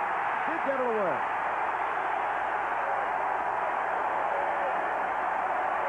The rush by Cornelius Bennett. And it will be a punting situation for Houston. They were trying to set up a screen because Alonzo Highsmith just runs right by Cornelius Bennett. Cornelius Bennett gets his hands up so Moon can't find Highsmith, and then finally gets the ball away, but he does get it in the direction of Highsmith right at his feet. But Highsmith let Cornelius come through. He figured he's going to stay with him, roll out into the screen. Moon had no chance. Of course, Paul, there are many other factors, but Cornelius Bennett has taken over this game. Defensively, Montgomery back. And it's carries out of bounds. Errol Tucker racing over a 38-yard punt. Cornelius Bennett has had himself an outstanding afternoon. Timeout taken. We'll be right to congratulate KPRC Television in Houston, our NBC affiliate, celebrating their 40th anniversary, and I think the folks back at KPRC would like to see their Oilers pull this one out. That would be a nice anniversary present, wouldn't it? However, the Buffalo Bills with a 7-3 lead here in the third quarter. Houston's got to be able to throw. They got to throw the ball, and I think the Houston's got to. Before that, it's got to establish some type of a running game, which they have not done in this ball game. Bills first down at their 26. And here is Mueller up to the 28. William Fuller, the right defensive end, made the stop. Fuller a question mark today because of a knee problem. Mueller able to make the move past Childress, but the right defensive end, Fuller, was able to make the tackle. All right, here's Devlin on Ray Childress, and Ray Childress plays his play perfectly, except the strength of Jamie Mueller breaks the tackle. And we saw the strength of Jamie Miller right at the end of the half, where he refused to go down, taking some pretty hard shots. Now Thomas with a short pickup, maybe a yard. As the Bills go to the running game, Richard Burr, the nose tackle, outside linebacker Robert Lyles combining, and it will be a third down and 7. It's a little strange, but I think what the Buffalo Bills want to do now is just looking at that looking at the clock, number one, there's still a little over 7 minutes to play in the third quarter. They only have a 7-3 lead. They'd like to get some of that clock run off, but they also would like to move the ball. Now Trumaine Johnson is to the left. Kelly looking that way. And then goes the shorter pattern. And it's short of the first down. Andre Reed made the catch. But Buffalo will be forced to punt. And you will start hearing some boos in this stadium because they don't like this type of offense, the fans here in Buffalo. They've been throwing the ball all down the field, first down. Why would you throw up? You need 7 yards, and you throw a 3-yard pattern.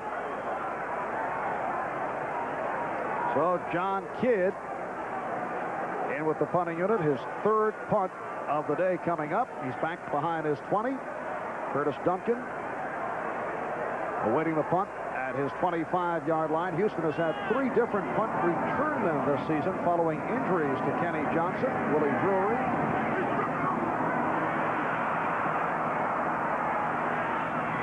Duncan let it go. It takes a nice Buffalo bounce.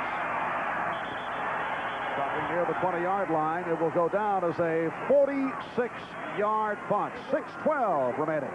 Third quarter, Buffalo 7, Houston 3. You know we're gonna be there, don't think twice. Service is part of our name. We're a part of your country, a part of your town, and no one else does it the same. We deliver, we deliver. It's the reason you trust us. You know that we're gonna come through. We're your postal service. We deliver for you. We deliver for you.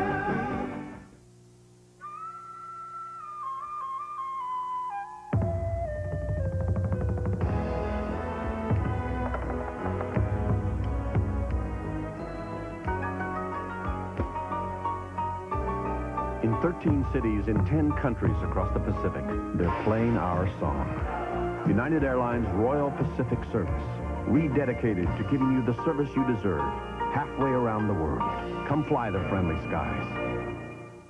Leave it to the good hands, people. Compassion. You can't teach it or place too great a value on it. But you could measure it down this very road on the morning of June 23rd. In the actions of Allstate Claims Adjuster Don Mulder, who at 5 a.m. drove 60 miles to a fire site, all just to shorten the distance between a man's loss and a man's recovery. People like Don Mulder, another reason. You're in good hands with Allstate. New Year's weekend, come home to the best in college football as the Fighting Irish of #1 Notre Dame take on the third-ranked West Virginia Mountaineers. A battle of the nation's only undefeateds that may determine the national championship at the Fiesta Bowl. Championship Monday. The best bowls are on NBC.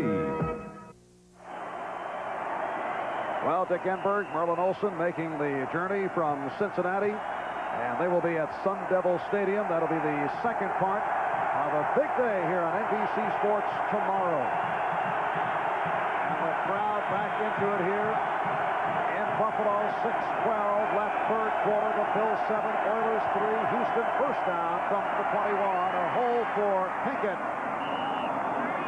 Alan Pinkett stopped by the strong safety Leonard Smith, and he picked up 10 on the play. Well, Jerry Glanville left tickets today, for those of you who may have been wondering, at the gate for Buffalo Bill, as Bob mentioned at halftime. Not the Old West figure, but for the television talk show character played by Dabney Coleman. It was Glanville's favorite show, canceled incidentally last year. And what about Marv Levy? Well, he said he once left tickets for his Aunt Ellen. Yes. Glanville last week in Cleveland left a ticket for Elliot Ness, who was born in Cleveland.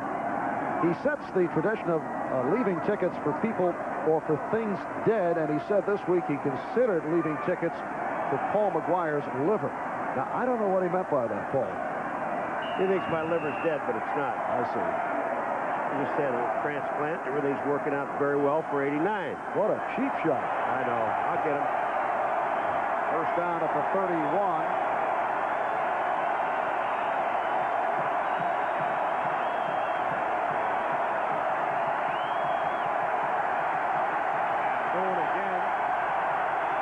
audible and had some difficulty. Fumbled. Recovered by Houston.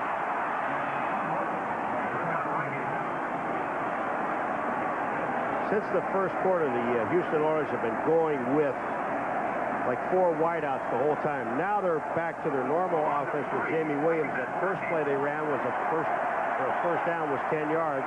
Jamie Williams, number 87, is in the game. And when I was down there Wednesday, I saw him line up in the backfield with Moon. Jamie Williams caught a pass last week, his first reception in 9 games, and then landed on the pointed end of the football and hurt himself. Second down, 13. Going with time and going deep, but overthrows. Intended for Hayward Jeffries. Hayward Jeffries ducked. He actually ducked. I knew when looking at it, the ball coming at him, knew he couldn't catch it, but he also knew that Leonard Smith was coming. Watch Jeffries. He sees Smith coming across. Now watch him duck his shoulder. Here comes the ball. Wait, whoops. I don't have a shot at it, and you're having a shot at me. Here go the shoulders down. Is this the loudest crowd that you have heard here at Rich Stadium? Oh, yeah, no question about it. No question about it. And there's not an empty seat in this building either. Third down, 13. Moon could not find anyone. Comes back the other way. Still looking. And incomplete.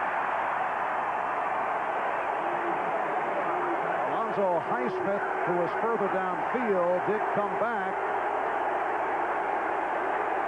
Cornelius Bennett suggesting we want more noise. He loves it. I mean, he smiles all the time. He's like that in practice. He goes 100% all the time. Here's Moon scrambling around, and eventually that guy standing next to him, number 32, is the guy who's going to throw to Alonzo Highsmith. He goes to his right. There's nobody there. He goes back this side. In the blocking, he's picked up very well. Monchuk come in. They got some good block. If Moon would have stopped and set himself, he knew when he threw the ball, he would have had the completion. Montgomery just did elude Riddick once again.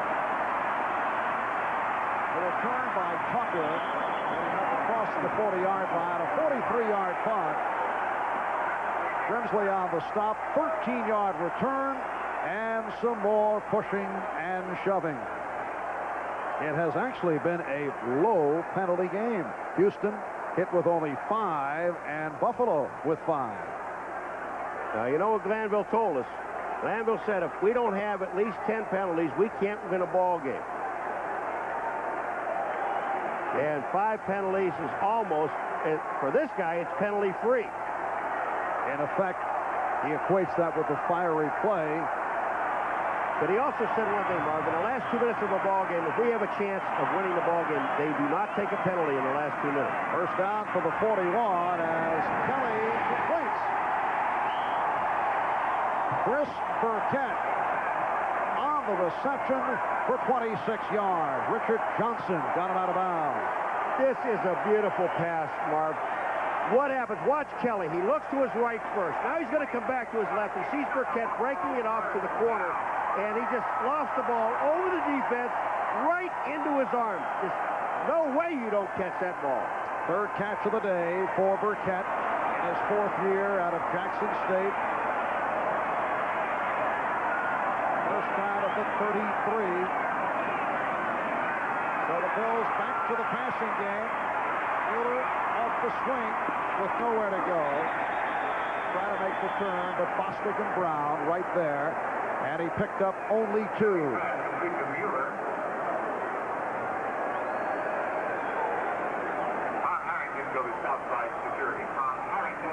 Jim Kelly, he's backing up. He's looking. Excellent coverage in the secondary. Really no place to throw the ball, so he just dumps it, and now he gets hammered from both sides. Number 96, Sean Jones. 59, John Grimsley.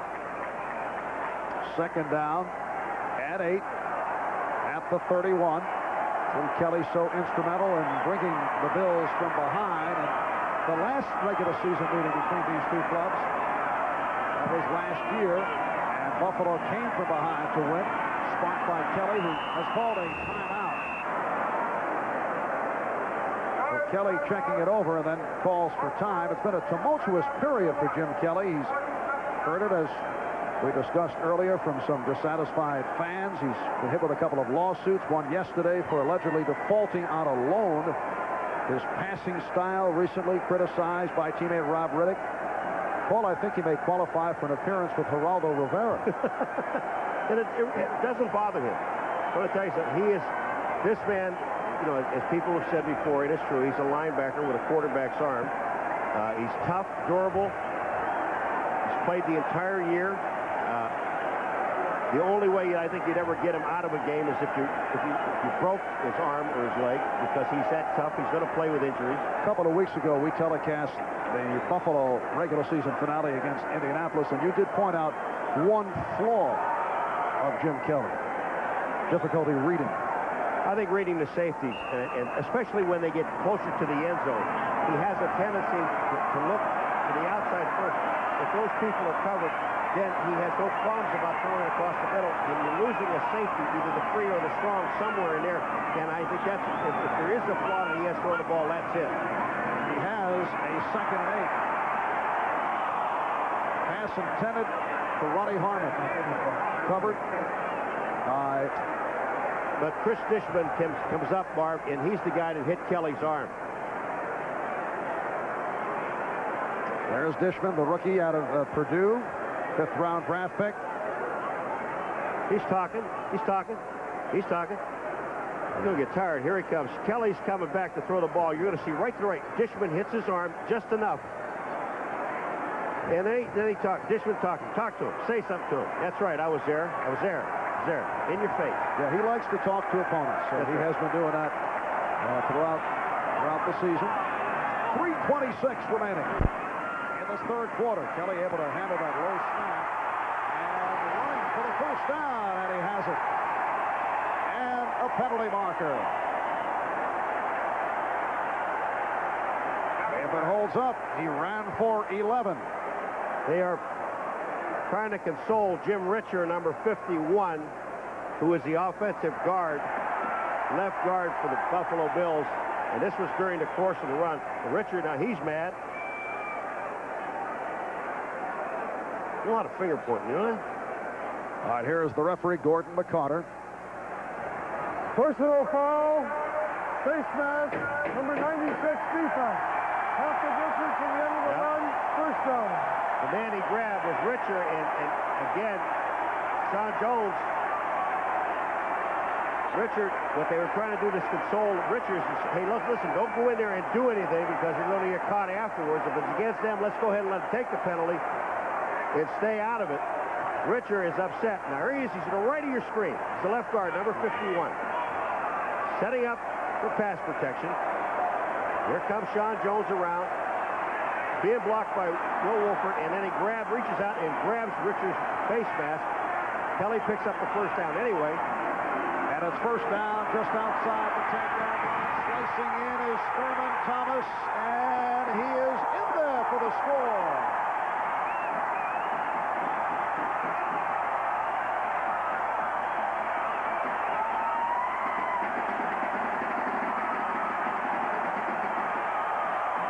The rookie from Oklahoma State, who played in front of Barry Sanders last year, has had a superb day, and he has added to that Buffalo lead. It's the Bills 13, the Oilers 3.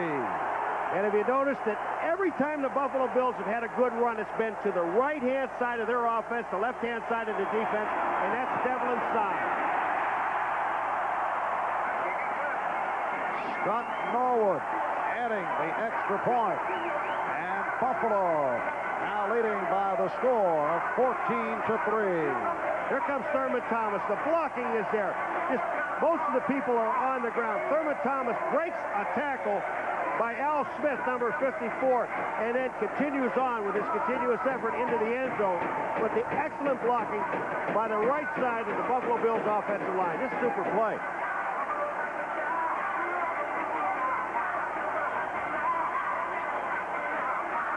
The Buffalo Bills set the NFL single-season attendance record, drawing 622,000. 8-0 here at home.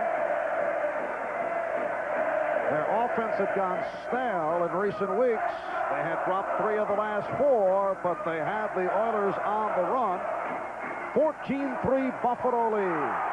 Now, you think Warren Moon's going to even hear himself think, let alone talk?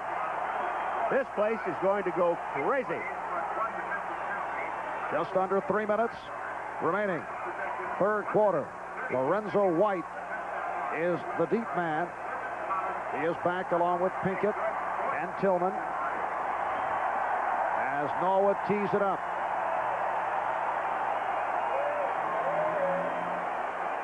The winner here today goes against Cincinnati next Sunday in the AFC Championship game at Riverfront.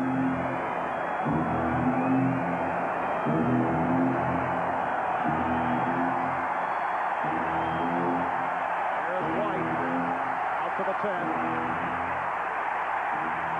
Again, good coverage by the Bills, one of their strong points.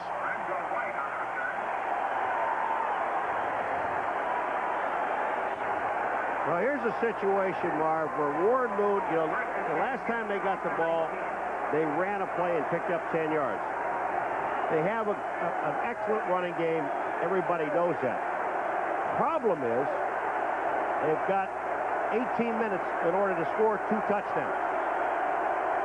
This passing game has not been working. You've got 10 yards on first down. Do you go back to the running game? I might. First down from the 19. Remember, Drew Hill is out sidelined by the sprained neck.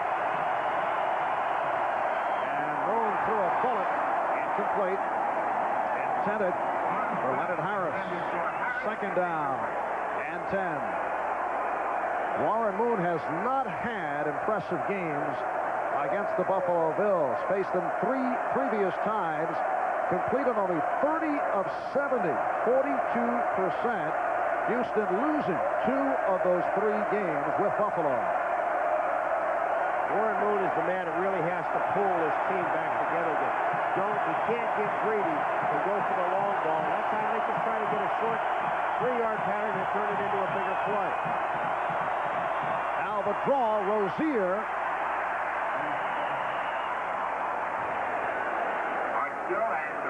Art Still on the stop. We've been talking about the Buffalo Bills' success here at Rich Stadium. Looking at the other side of the ledger, Houston on the road, 4-5, and that includes the victory of the wild card playoff game last week in Cleveland. You know, you just feel that the intensity of the team is not there when they're on the road. And you know that Glanville really can't put a finger on it. He doesn't know what the problem is. And they were awfully loose for what that is worth prior to the game, but still a long way to go. They're down 14-3. Moon incomplete. He is 0 for his last 7. 0 for 7 in this third quarter. They went to 4 defensive linemen, they being the Buffalo Bills, and Art Still almost got to Moon. He is the man that forced Moon to throw the ball into the ground. Marv Levy trying to control his players. Get off the field, please, so we can get the punt return team on. And the punt return team has put some pressure on this man, the rookie from Michigan State, who has been a disappointment. Third-round draft pick. He's also been bothered by a pulled hamstring. Montgomery punting for the 5th time. Oh, he hit it. He hit it. Oh, good one here, yes. Tucker to his 20. Penalty marker is down. Reverses his field. And broke tackles to get out to the 40. A beautiful return. 61-yard punt. And a 20-yard return. Walter Johnson on the tackle. You know, Marv, some people have talked about that rule. We saw Montgomery being blocked one time. But, you know, I think they've got to go back and change the rule. Because anytime you have a team that's 4th and more than 5, say 6, if you run into the kicker, it's only a 5-yard penalty. Yes. They're really exposing a kicker to get for injury.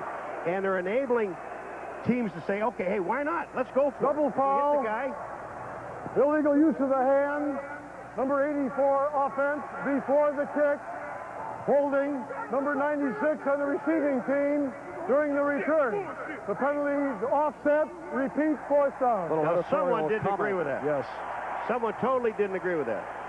Okay. But Haywood Jeffries of Houston called.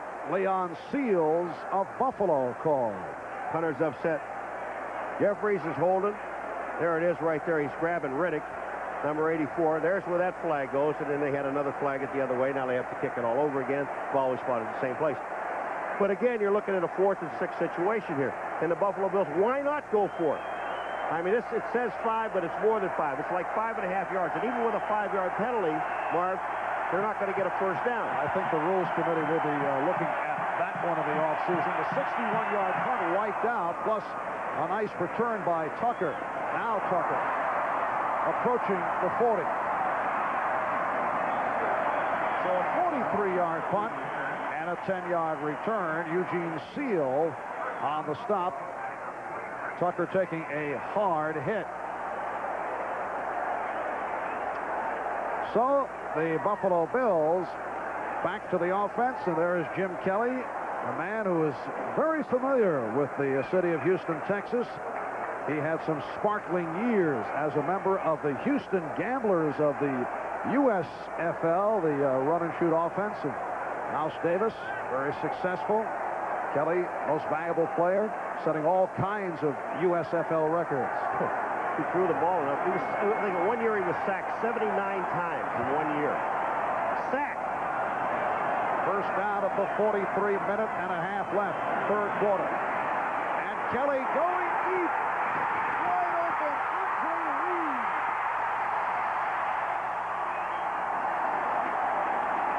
Forced out by Richard Johnson. Remember I told you that the Houston Oilers on first down play have a tendency to play zone defense. That time, all Andre Reed did was run by. Watch this. Here's Allen. He's sitting in zone. He's waiting for a safety to come over to Andre Reed. The safety never gets over there. You also have Metzelars, who is the tight end, running downfield with a safety, Richard Johnson. No one came over to cover Andre Reed. Kelly read it. Bang. Almost touchdown. Down to the 2-yard line. Richard Johnson replacing the injured Jeff Donaldson, who's sidelined for the game. 55-yard pass play. Andre Reed with his 4th catch. And the Bills have a first and goal at the 2. Riddick and Byram now in the backfield. A minute 23 remaining. Third quarter.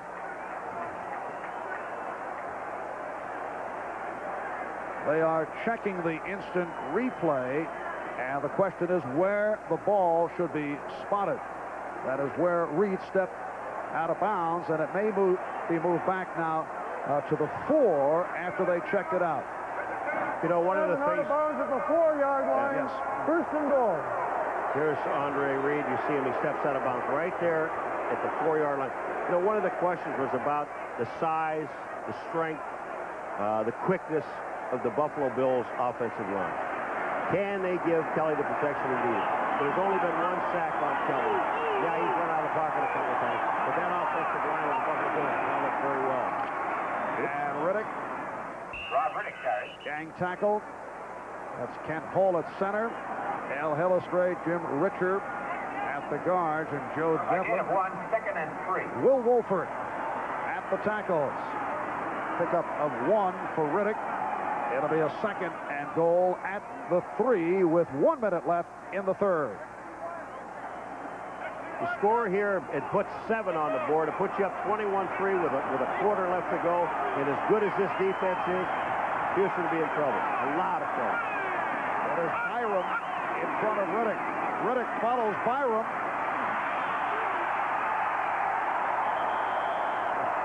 And not able to cross the goal line, stopped by Robert Lyles and several other Oilers. Ken Hall is on the ground getting up slowly, and also there's a defensive lineman down on the ground. Doug Smith. Doug Smith is down. Doug Smith out of Auburn having his best season. He's back from earlier season substance abuse suspension. and has come on very, very strong. 3 sacks on the year. We're going to see Riddick going in front of Byram to the left, and there's great pursuit by the entire defense of Houston. First of all, Lyles hits him 93, but the leg drive of Riddick is not that big. There were only 8 players that got a piece of Riddick, plus Childress coming over the top that has to fall on his back. There are 25 seconds remaining.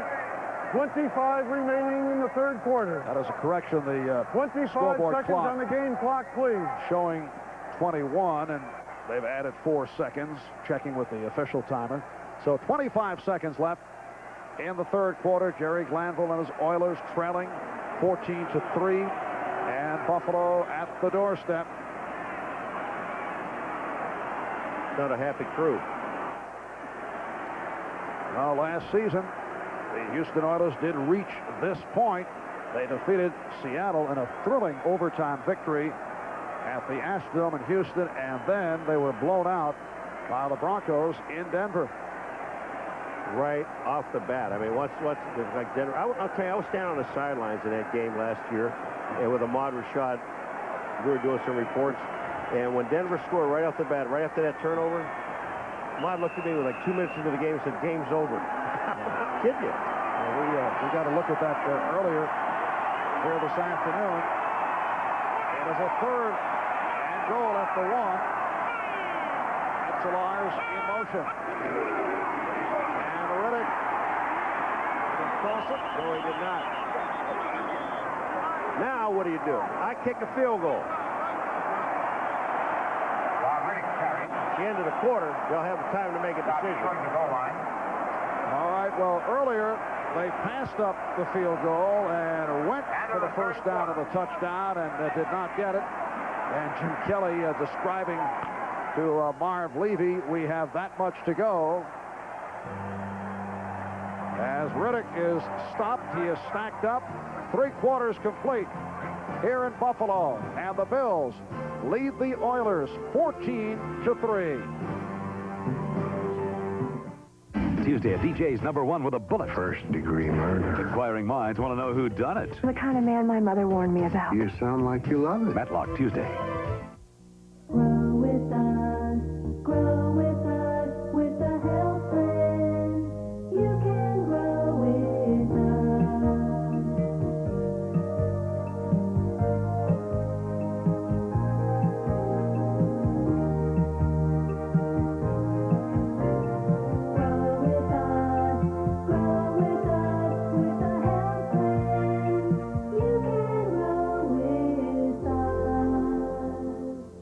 It's the Waterbeds Etc. After Christmas sale. The Crystal Bay collection made by Trend West, only $12.99 with setup and waveless mattress. The Tiffany, only $269, including pedestal frame decking, headboard, mattress, liner, heater, and fill kit. The Fiesta with lights, only $219. And the Tiffany Rose, only $17.99 with underbed drawers, free setup, delivery, and waveless mattress. The After Christmas sale at Waterbeds Etc. 90 days seamless cash and free delivery with any bedroom suit. Waterbeds Etc.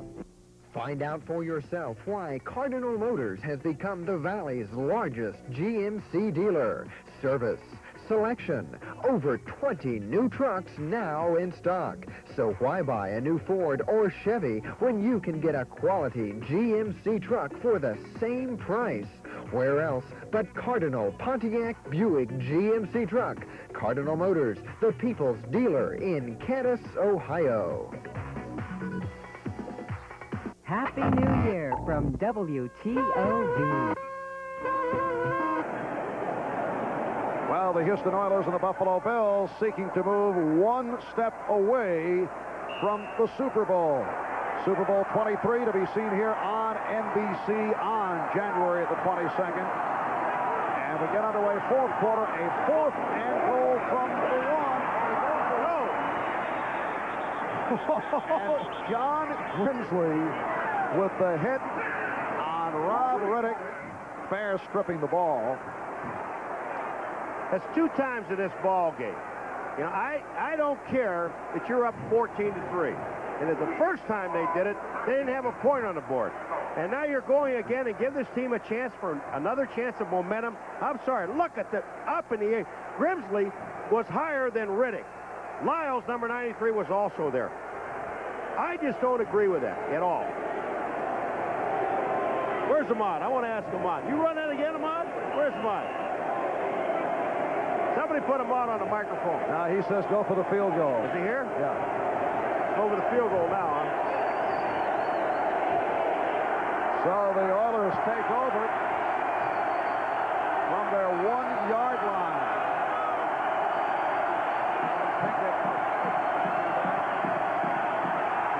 The snowballs being thrown in the direction of the Houston backfield. Nate Odom with the tackle of Haywood Jeffries. Big play by Warren Moon. It picked up 18. He had gone 0 for 7 prior to that completion. Look at the stats. Now you see how the game pulled. Remember halftime how close everything seemed to be? And now the Buffalo Bills about a 60-yard, 65-yard advantage on this team. But they're almost balancing out a little bit. Houston Oilers are balanced out. Let's throw snowballs in the end. Some idiot up there. They're throwing it to Houston Oilers. The Buffalo Bills that are, you don't throw it first of all to anybody. I don't understand that. And here's Moon. Pass to Gibbons, but intercepted. Kelso on the interception.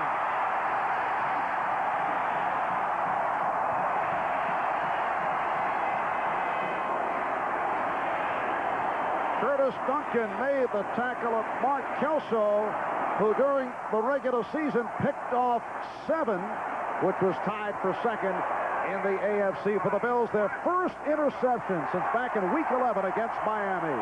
Coming out from the goal line, there's a lot of clutter in the middle of the field. Just take a look at this ball. Wasn't even close to Gibbons.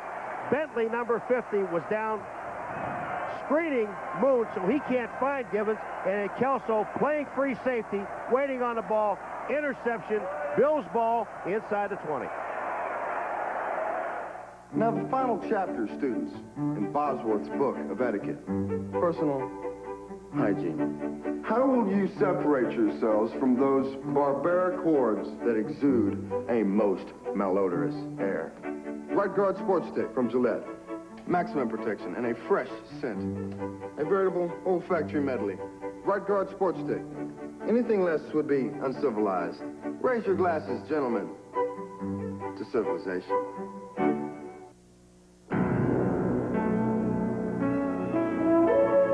Introducing the all-new Plymouth Acclaim LX.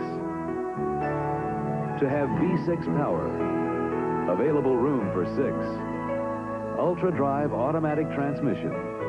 To combine the best of all worlds takes a world beater. A world beater to satisfy the customer. The new Plymouth Acclaim LX proves the 9 most important words Plymouth knows. To today's Oilers and Bills, a humble reminder from Diet Coke. Ours is not a perfect world, but Diet Coke just might be the perfect thirst quencher. With real cola taste and just 1 calorie, you can drink more of it. So it's the perfect soft drink for an imperfect world. Just for the taste of it, Diet Coke. Today's game is brought to you by Budweiser and Bud Light, who'll also bring you Bud Bowl 1 coming January 22nd on NBC. By Plymouth and the 9 most important words Plymouth knows. And by Right Guard Sports Stick from Gillette. Anything less would be uncivilized. And we wish you a Happy New Year. Marv Albert, Paul McGuire, Rich Stadium in Buffalo. Warren Moon was just picked off for the 7th time in 4 playoff appearances. Kelso on the intercept. Here's a reverse for Reed. And it started out as if it were going to work. And then Steve Brown able to move up to make the tackle. Andre Reed on the reverse stop. Steve Brown makes the play, but another guy that got in on that play, Al Smith, number 54, to the linebacker, really makes a great move to get back. It shows you some speed. Lyles misses the tackle here. Here's Kelly out front. He's not going to block anybody. But you see Al Smith, number 54, came from the other side of the field, was there to help out. Brown made the play. Minute and a half gone by, 4th quarter. Buffalo with a 14-3 lead on Houston. Lost a yard on that play. It is a 2nd and 11 at the 19. Mueller and Thomas, the running backs. Check that, Ronnie Harmon. Well, Harmon gets down to the 12-yard line. Childress made the stop. They're working their way into field goal range. And Harmon, with his first carry, picked up 7. Childress was actually, Ray Childress, number 79, you see him there making a stop. He was actually stunning in that direction. They had a deal going on with the 2 defensive linemen. He was going that way, and Harmon ran the same direction, picked up 7 yards on the play, or 6 yards on the play. So, 3rd down play.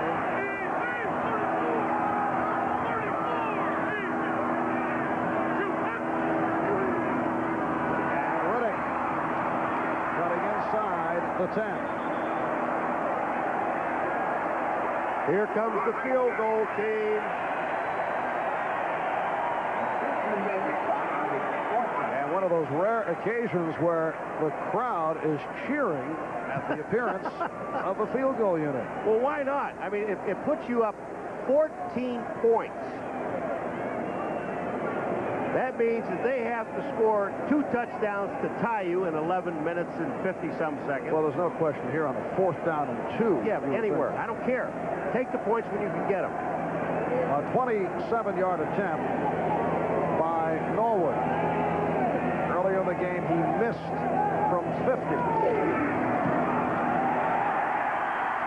And he drills it home.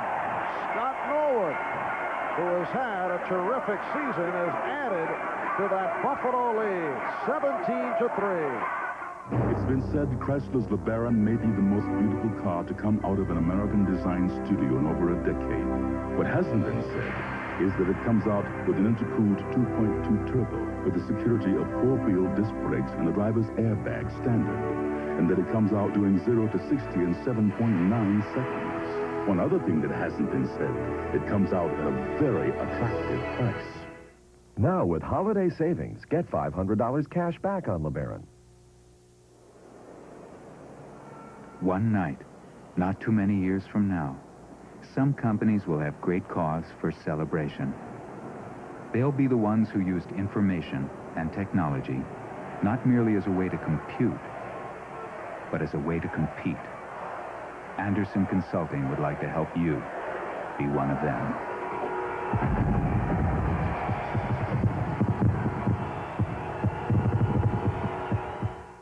Odious, contemptible. I'm speaking of offending in the personal grooming arena.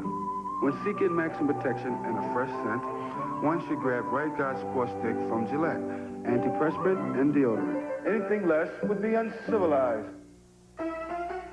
Land sailing on the dry lakes of Black Rock, Nevada, and the great taste of old Milwaukee beer. There's nothing like the flavor of a special place in old Milwaukee beer. It doesn't get any better than this. Brutus the barber knows that a good haircut can be expensive, but for Outlaw Ron Bass, I'll do it for free on Saturday night's main event. Scott Norwood's 27-yard field goal, giving the Buffalo Bills a 17-3 lead. There's Shane Conlon sidelined today because of a foot injury. Pro Bowl man, 2nd season out of Penn State. Scott Radisick replacing Conlon, and he is said to be iffy should the Bills go on and face Cincinnati next week.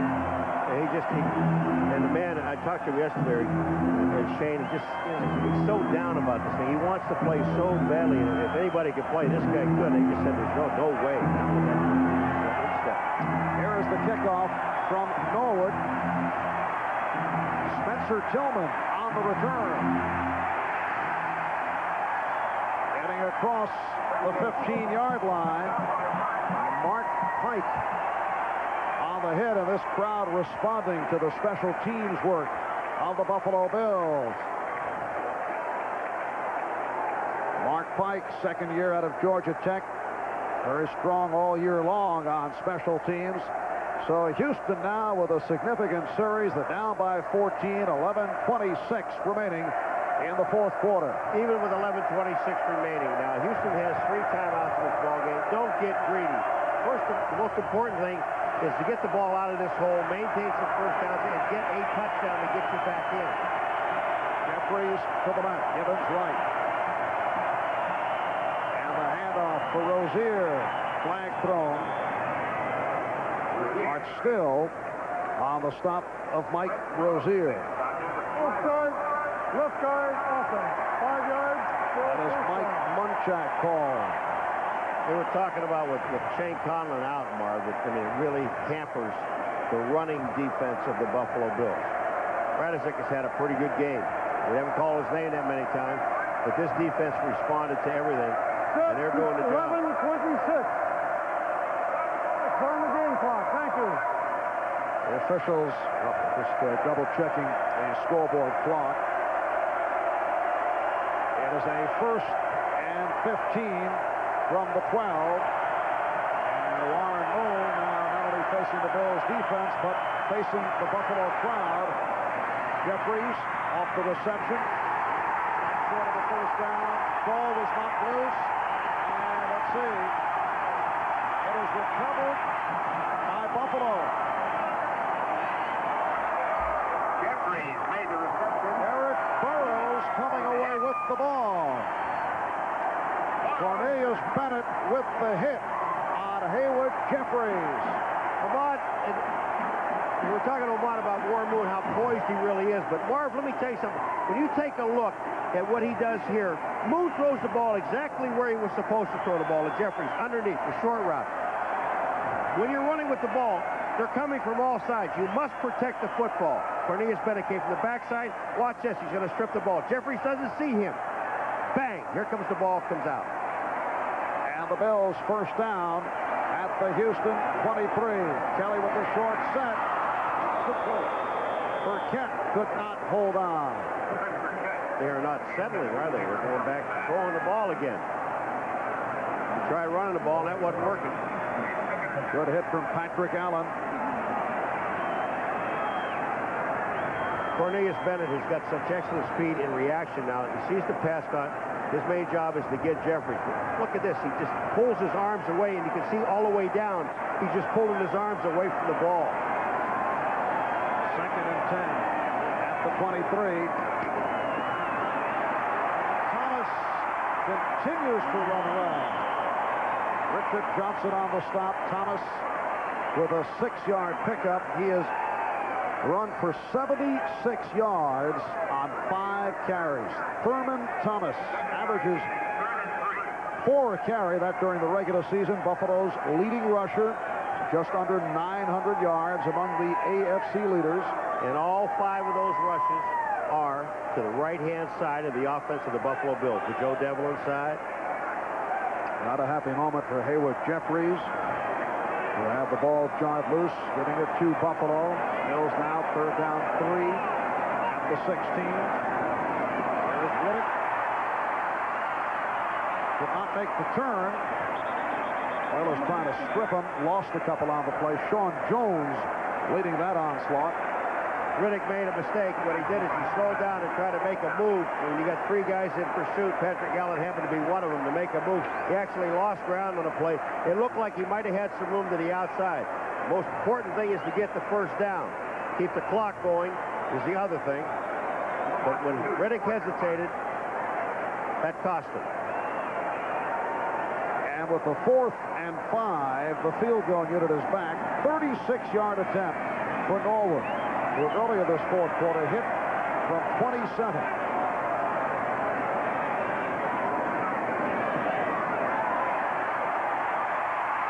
No good.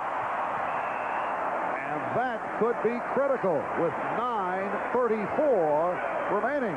So Norwood, who has had a tremendous season, missing what could be a big one. Alex Jeffries' expression on his face. He's sitting on the bench now. When the field goal is missed, watch his eyes. You look to his left to see if someone said, hey, everything was all right. Well, it wasn't all right. You fumbled the ball.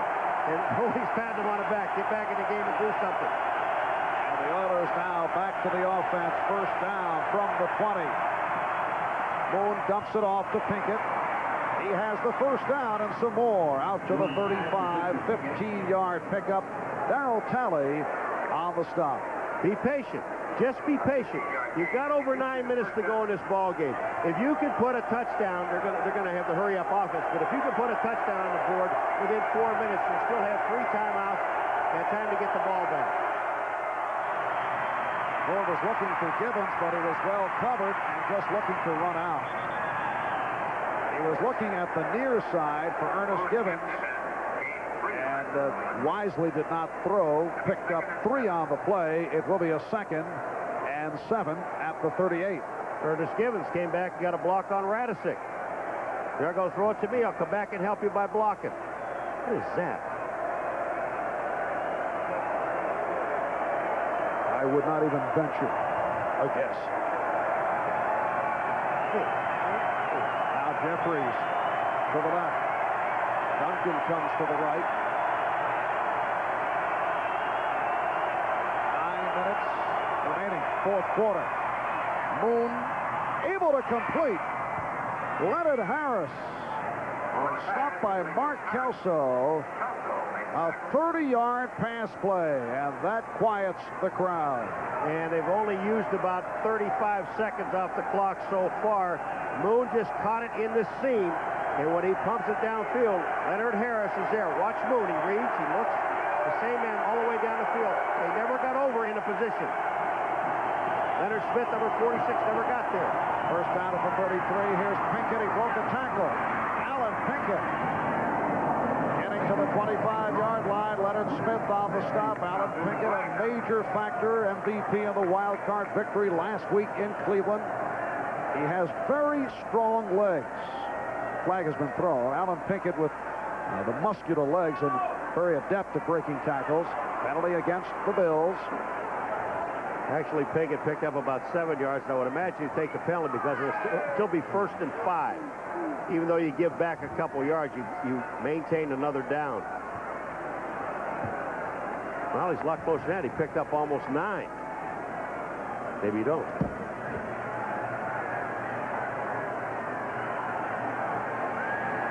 Referee Gordon McConnor. Offside, number 78, defense, penalty accepted, 1st down, 5. So it is Bruce Smith called on the penalty.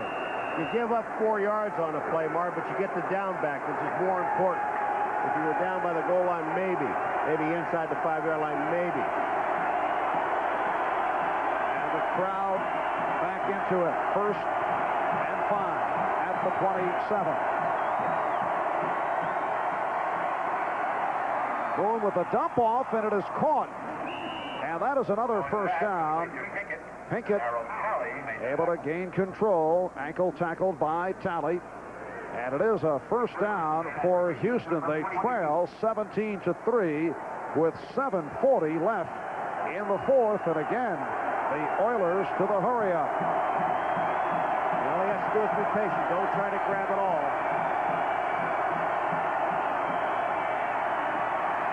Moon goes the middle and again completes for the 1st down. Wayne Davis able to make the stop. Again, it's Leonard Harris, 15 yards on the play. You know what the prevent defense is? The prevent defense prevents the other team from kicking a field goal, but enables them to get a touchdown. Now here goes Harris down, and they're just drift off, playing in the zone. Leonard Smith, 46, is down. Davis is down. Nobody's doing anything. They're just letting them curl up. They're in the hurry-up. 1st and goal from the 7. Moon in trouble on 2 occasions. Can't find anybody, and then runs it out. And Warren Moon, because he is so shifty, was able to avoid the sack twice in that sequence. And that's that thing, putting the ball up in the air, and the defensive linemen are trying to knock it down instead of going right at Moon and tackling Moon. But again, if you hit him after the play, it's a personal foul. This shows you the mobility of Warren Moon. Here he goes back, no one's open. First he gets rid of Davis. Bruce Smith looks to knock the ball down. He gets rid of him. Art Still, he just outruns Art Still, number 72, to the outside, and he gets the ball down inside the 10-yard line. 2nd and goal at the 9.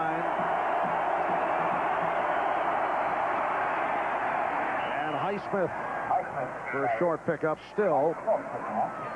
On the tackle, Warren Moon, who went 0 for the third quarter, 0 for 7, has turned it around here in the fourth, connecting on 6 of 7.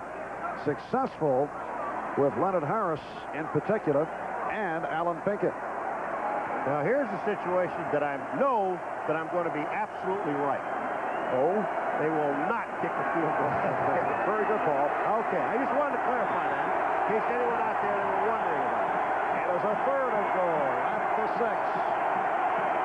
A huge play here for the Oilers. Moon going end zone for Duncan, broken up. But a penalty marker down. Derek Burrows very upset. And let's see if that's the interference call. Pass interference. Number 29 on the defense. Yes, it is. Down, goal to go at the 1. Derek Burrows called on the interference. And it's not, they're not happy. All right. Down in the corner, that's Duncan, number 80. And Moon is going them all away. Waiting to Duncan. But look at Duncan. He takes both of his hands and pushes Burrows away. Now, you've got to be able to fight back. You can establish position. Moon's going to be right there. He's going to say something. Pass interference. Hit time. Say it. Yeah, he liked that. I like that. But, you know, when you look at that thing that Duncan did, he just moved his arm. It was a first and goal at the 1. Second back, Pinkett. Able to get across the goal line.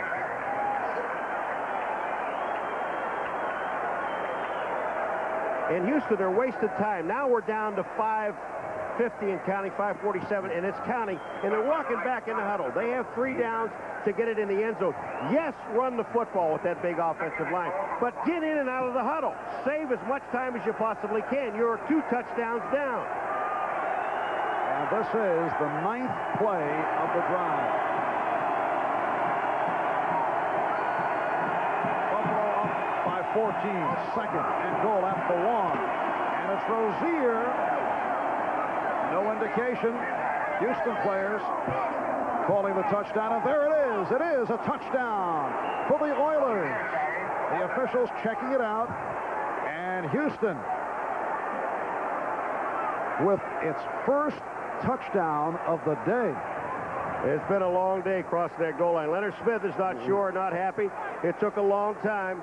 Rozier just follows Alonzo Highsmith into the hole. Now here it comes.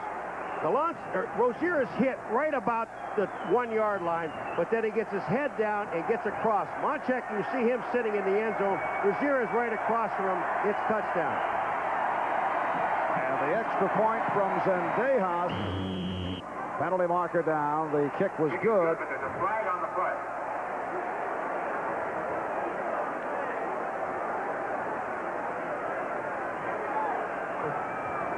Illegal use of hand. Number 91 on the kicking team. 10-yard penalty. Free kick. All right, now this becomes a bit more interesting. Johnny Meads called on the penalty.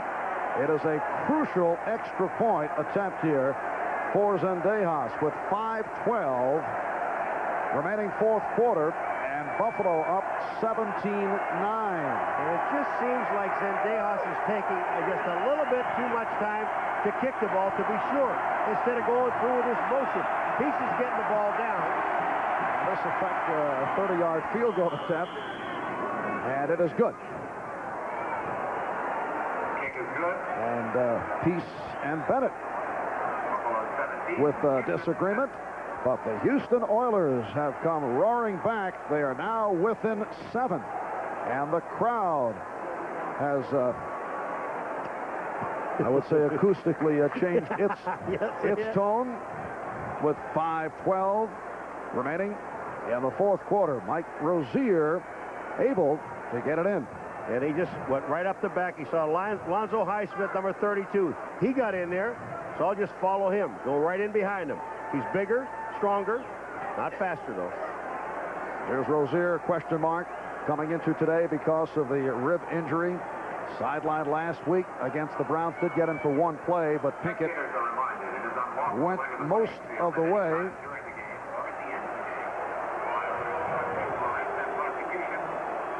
There was a little confrontation afterwards. Did Cornelius Bennett hit Zendejas, or did he not? And that's what Peace was upset about. Zendejas kicks. Cornelius Bennett comes in, but he was blocked and he was on the ground. Zendejas was actually walking off the field. He was looking up at the ball in the end zone or over the goalpost, and he just rolled over his legs. And the kickoff by Zendejas. Errol Tucker on the return. So Tucker gets across the 25, 17-yard return. Toby Caston on the stop. Errol Tucker back from a knee injury activated a couple of weeks ago. He was a fifth-round pick of Pittsburgh back in '85 and broke his leg on a punt return. Steelers waived him, and he has resurfaced with the Buffalo Bills. 9 plays, 80 yards, consuming almost 4.5 minutes, and Rozier brought it home. The Bills are going to run. They're going to run right, but I suspect they're going to pass. And Kelly hits Harmon. Ronnie Harmon for 12, stopped by John Grimsley. Bostic almost had it. That is a dangerous pass. Bostic's coming from the inside, or the outside, and Grimsley's coming from the inside, but this pass is absolutely perfect. Watch Kelly. Looks to his right, comes right back to Harmon. Bang. He's there. Reception.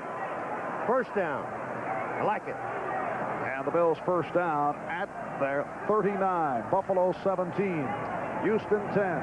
The winner will face the Cincinnati Bengals at Riverfront next Sunday for the AFC Championship. And the winner there goes on to the Super Bowl. Mueller in motion. And here's Thomas. And he is stopped at the line by Sean Jones, the one-time Los Angeles Raider in his 5th year. Out of Northeastern, Sean Jones on the tackle. Hey, listen to this. If you're going to run right. Get your yardage running right, not running left. Here's stuff. This, you know, here's the situation. There's 3:51 to count. We have the clock in there. That's beautiful. Houston Oilers still have 3 timeouts remaining. They stop them here. I would not be surprised to see them take one of them right after this play. Thomas is out on the right as a flanker back. Reed is to the left. Kelly goes to Reed over the middle, but short of the first down. 8-yard advance. Grimsley on the stop. Houston calling for the timeout, stopping the clock with 3:21 remaining, 4th quarter. Well, I don't know if Houston call a timeout, if the officials call a timeout just to measure it. But I think it appeared that one of the Allen came in and said, "Hey, wait a minute, we don't want the timeout if you're going to measure it." It appeared that one of the Oiler players was requesting the timeout. It also looks to be short of the first down.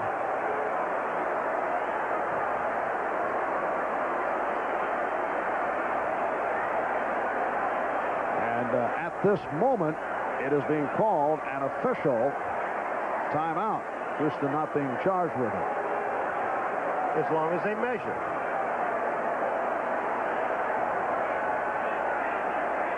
Because I don't think I would have wasted a timeout if it's going to be 3rd and about 2 or 3 inches, because in all likelihood they would get the first down.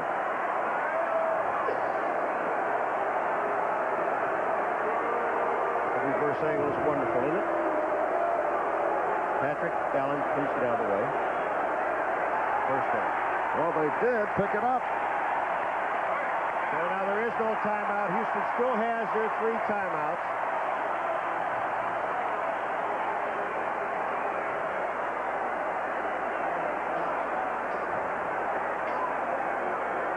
It is a first down at the 49. 3:20. And the clock is running. That's time remaining in the 4th quarter. Do you know that Buffalo, any one of those 2 times they could have kicked the field goal, would be up by 10 now?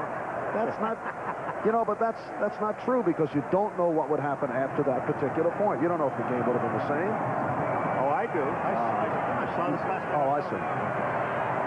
not disagreeing with the fact that they should have gone or not gone with a field goal, but you just don't know what will happen. Oh, hard hit on third and timeout. Sean Jones with that stoppage of Thomas, and now the timeout is taken with 2:47 remaining in the fourth quarter. And as you mentioned, Paul, Houston not charged with that previous timeout. Now they officially call for time. So a 17-10 lead for the Buffalo Bills. And a big play coming up.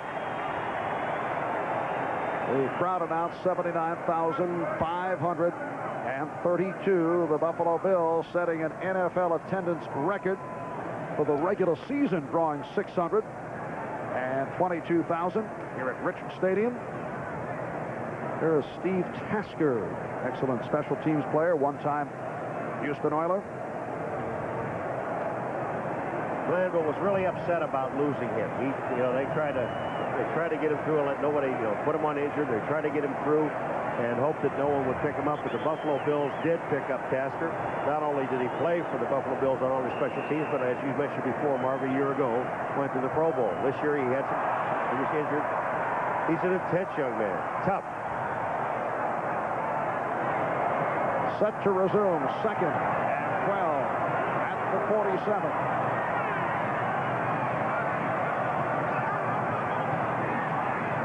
And Kelly completes for the first down to Trumaine Johnson.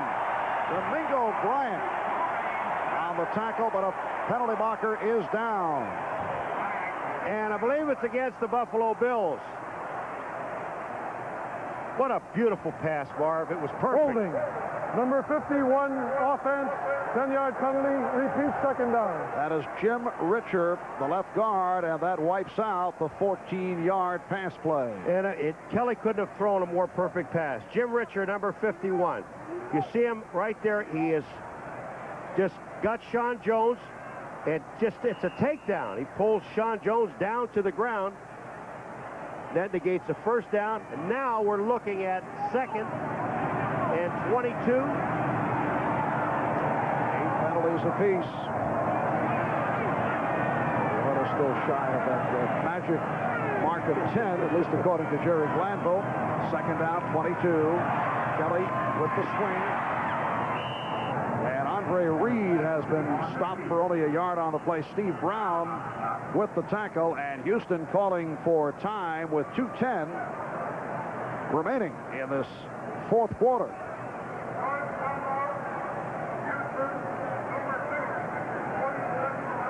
So the clock is stopped, and when we pick it up, Jim Kelly looking at a third down and 20.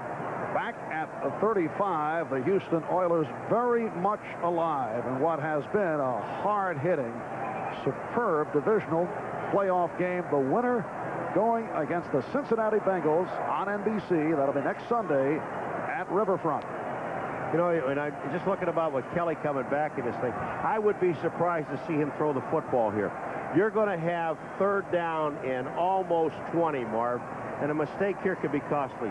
Run the ball, get it down to 2 minutes, then go ahead and punt the ball away. The defense has been almost flawless today. Put it in the hands of the defense, because a touchdown can only tie you. It can't beat you. So don't do anything foolish. Don't do anything stupid. Run a play here, then punt the ball, then play defense. You'll be in Cincinnati? No, I'll be doing college basketball. Nearby, Louisville. Not at the same time. But Paul I at want to watch Louisville. it. I want to watch it. Oh, you'll check it out. That other guy, what's his name? The other McGuire. Third down and 20. That was totally wrong.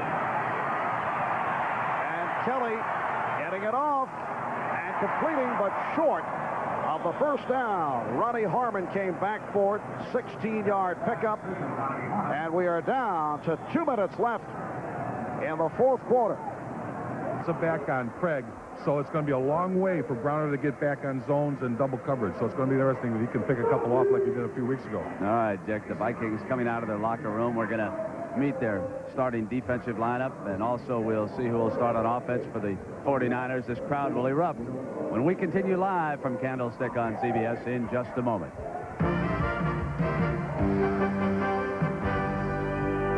Boomer. He doesn't care about rolling out to his left either, throwing the ball back to the other side of the field. He's got the arm that can do it. He also has some pretty good running backs in his backfield. James Brooks. Hickey. So it is a punting situation. And Kidd on for the 4th time. So Houston will get it back. Curtis Duncan is back at his 10.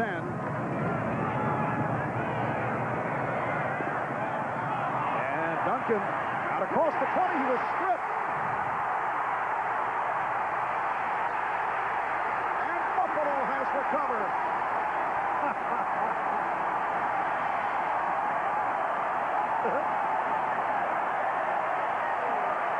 Ray Bentley on the recovery. Curtis Duncan coughed it up.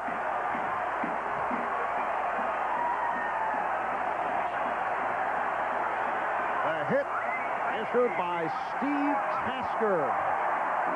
Bentley is the guy that said in the paper that Glanville kind of have his team feed on that we would rather play Houston than we would Cleveland. Here it comes. Tasker comes out, did the same thing that Cornelius Bennett did to Jeffries in stripping the ball. He just reached in and pulled the arms away. The ball is still on the ground. Tillman had a chance at it, number 33. Cornelius Bennett is going crazy. Ray Bentley in his 3rd season from Central Michigan. The leading tackler for the Buffalo Bills. There's the man who made the hit, Steve Tasker. So Buffalo takes over with 1:45 remaining 4th quarter and clinging to a 7-point lead. They go to the ground. Mueller to the 15-yard line. That's the 4th fumble by the Oilers today. The 2nd loss. Grimsley and Smith on the stop of Mueller. And Houston took their final timeout. There's 1:39, and the Buffalo Bills can run the clock out. And there is Curtis Duncan, 2nd-year man from Northwestern. Made an immediate impact as a rookie last year because he played in a pro-oriented offense at Northwestern, 10th-round draft pick. But we'll be thinking about that fumble for some time unless things turn here with 1:39 left. Leonard Smith going crazy. You know, sometimes when you write about a game and you talk to coaches about it, say turnovers killed us. You know, I'm talking about on the Houston side. But the Buffalo Bills defense forced those turnovers, stripping the ball away. 1:39 remaining 4th quarter. 2nd down and 7. And Mueller with a short pickup. Clock is running. Houston without any timeouts remaining. Mueller comes hobbling off. And he'll be replaced. Carl Byram running out of the field. And the Buffalo Bills celebrating as we come up on 1:10 left in this 4th quarter. Bruce Smith, number 78, Nate Odom, Leonard Smith, Tucker. Everybody's in there telling what they're going to see in Cincinnati.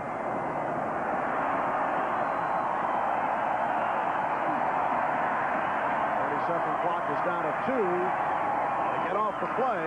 Byram stacked up.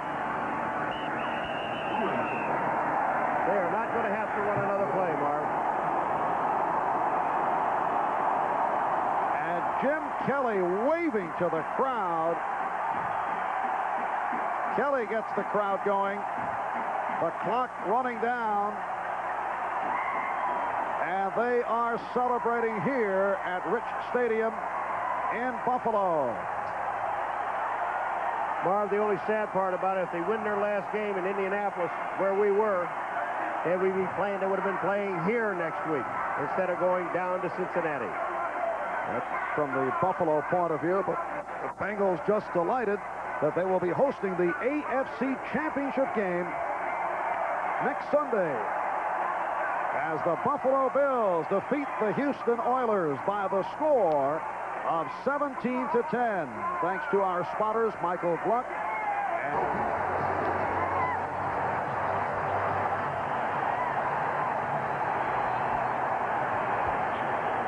The crowd here at Candlestick has really climbed into this one early. So we'll come back with the opening kickoff, and we'll see you with the NFL today at halftime. Cincinnati. And they will be celebrating this well into the night here in Buffalo. We'll be right back.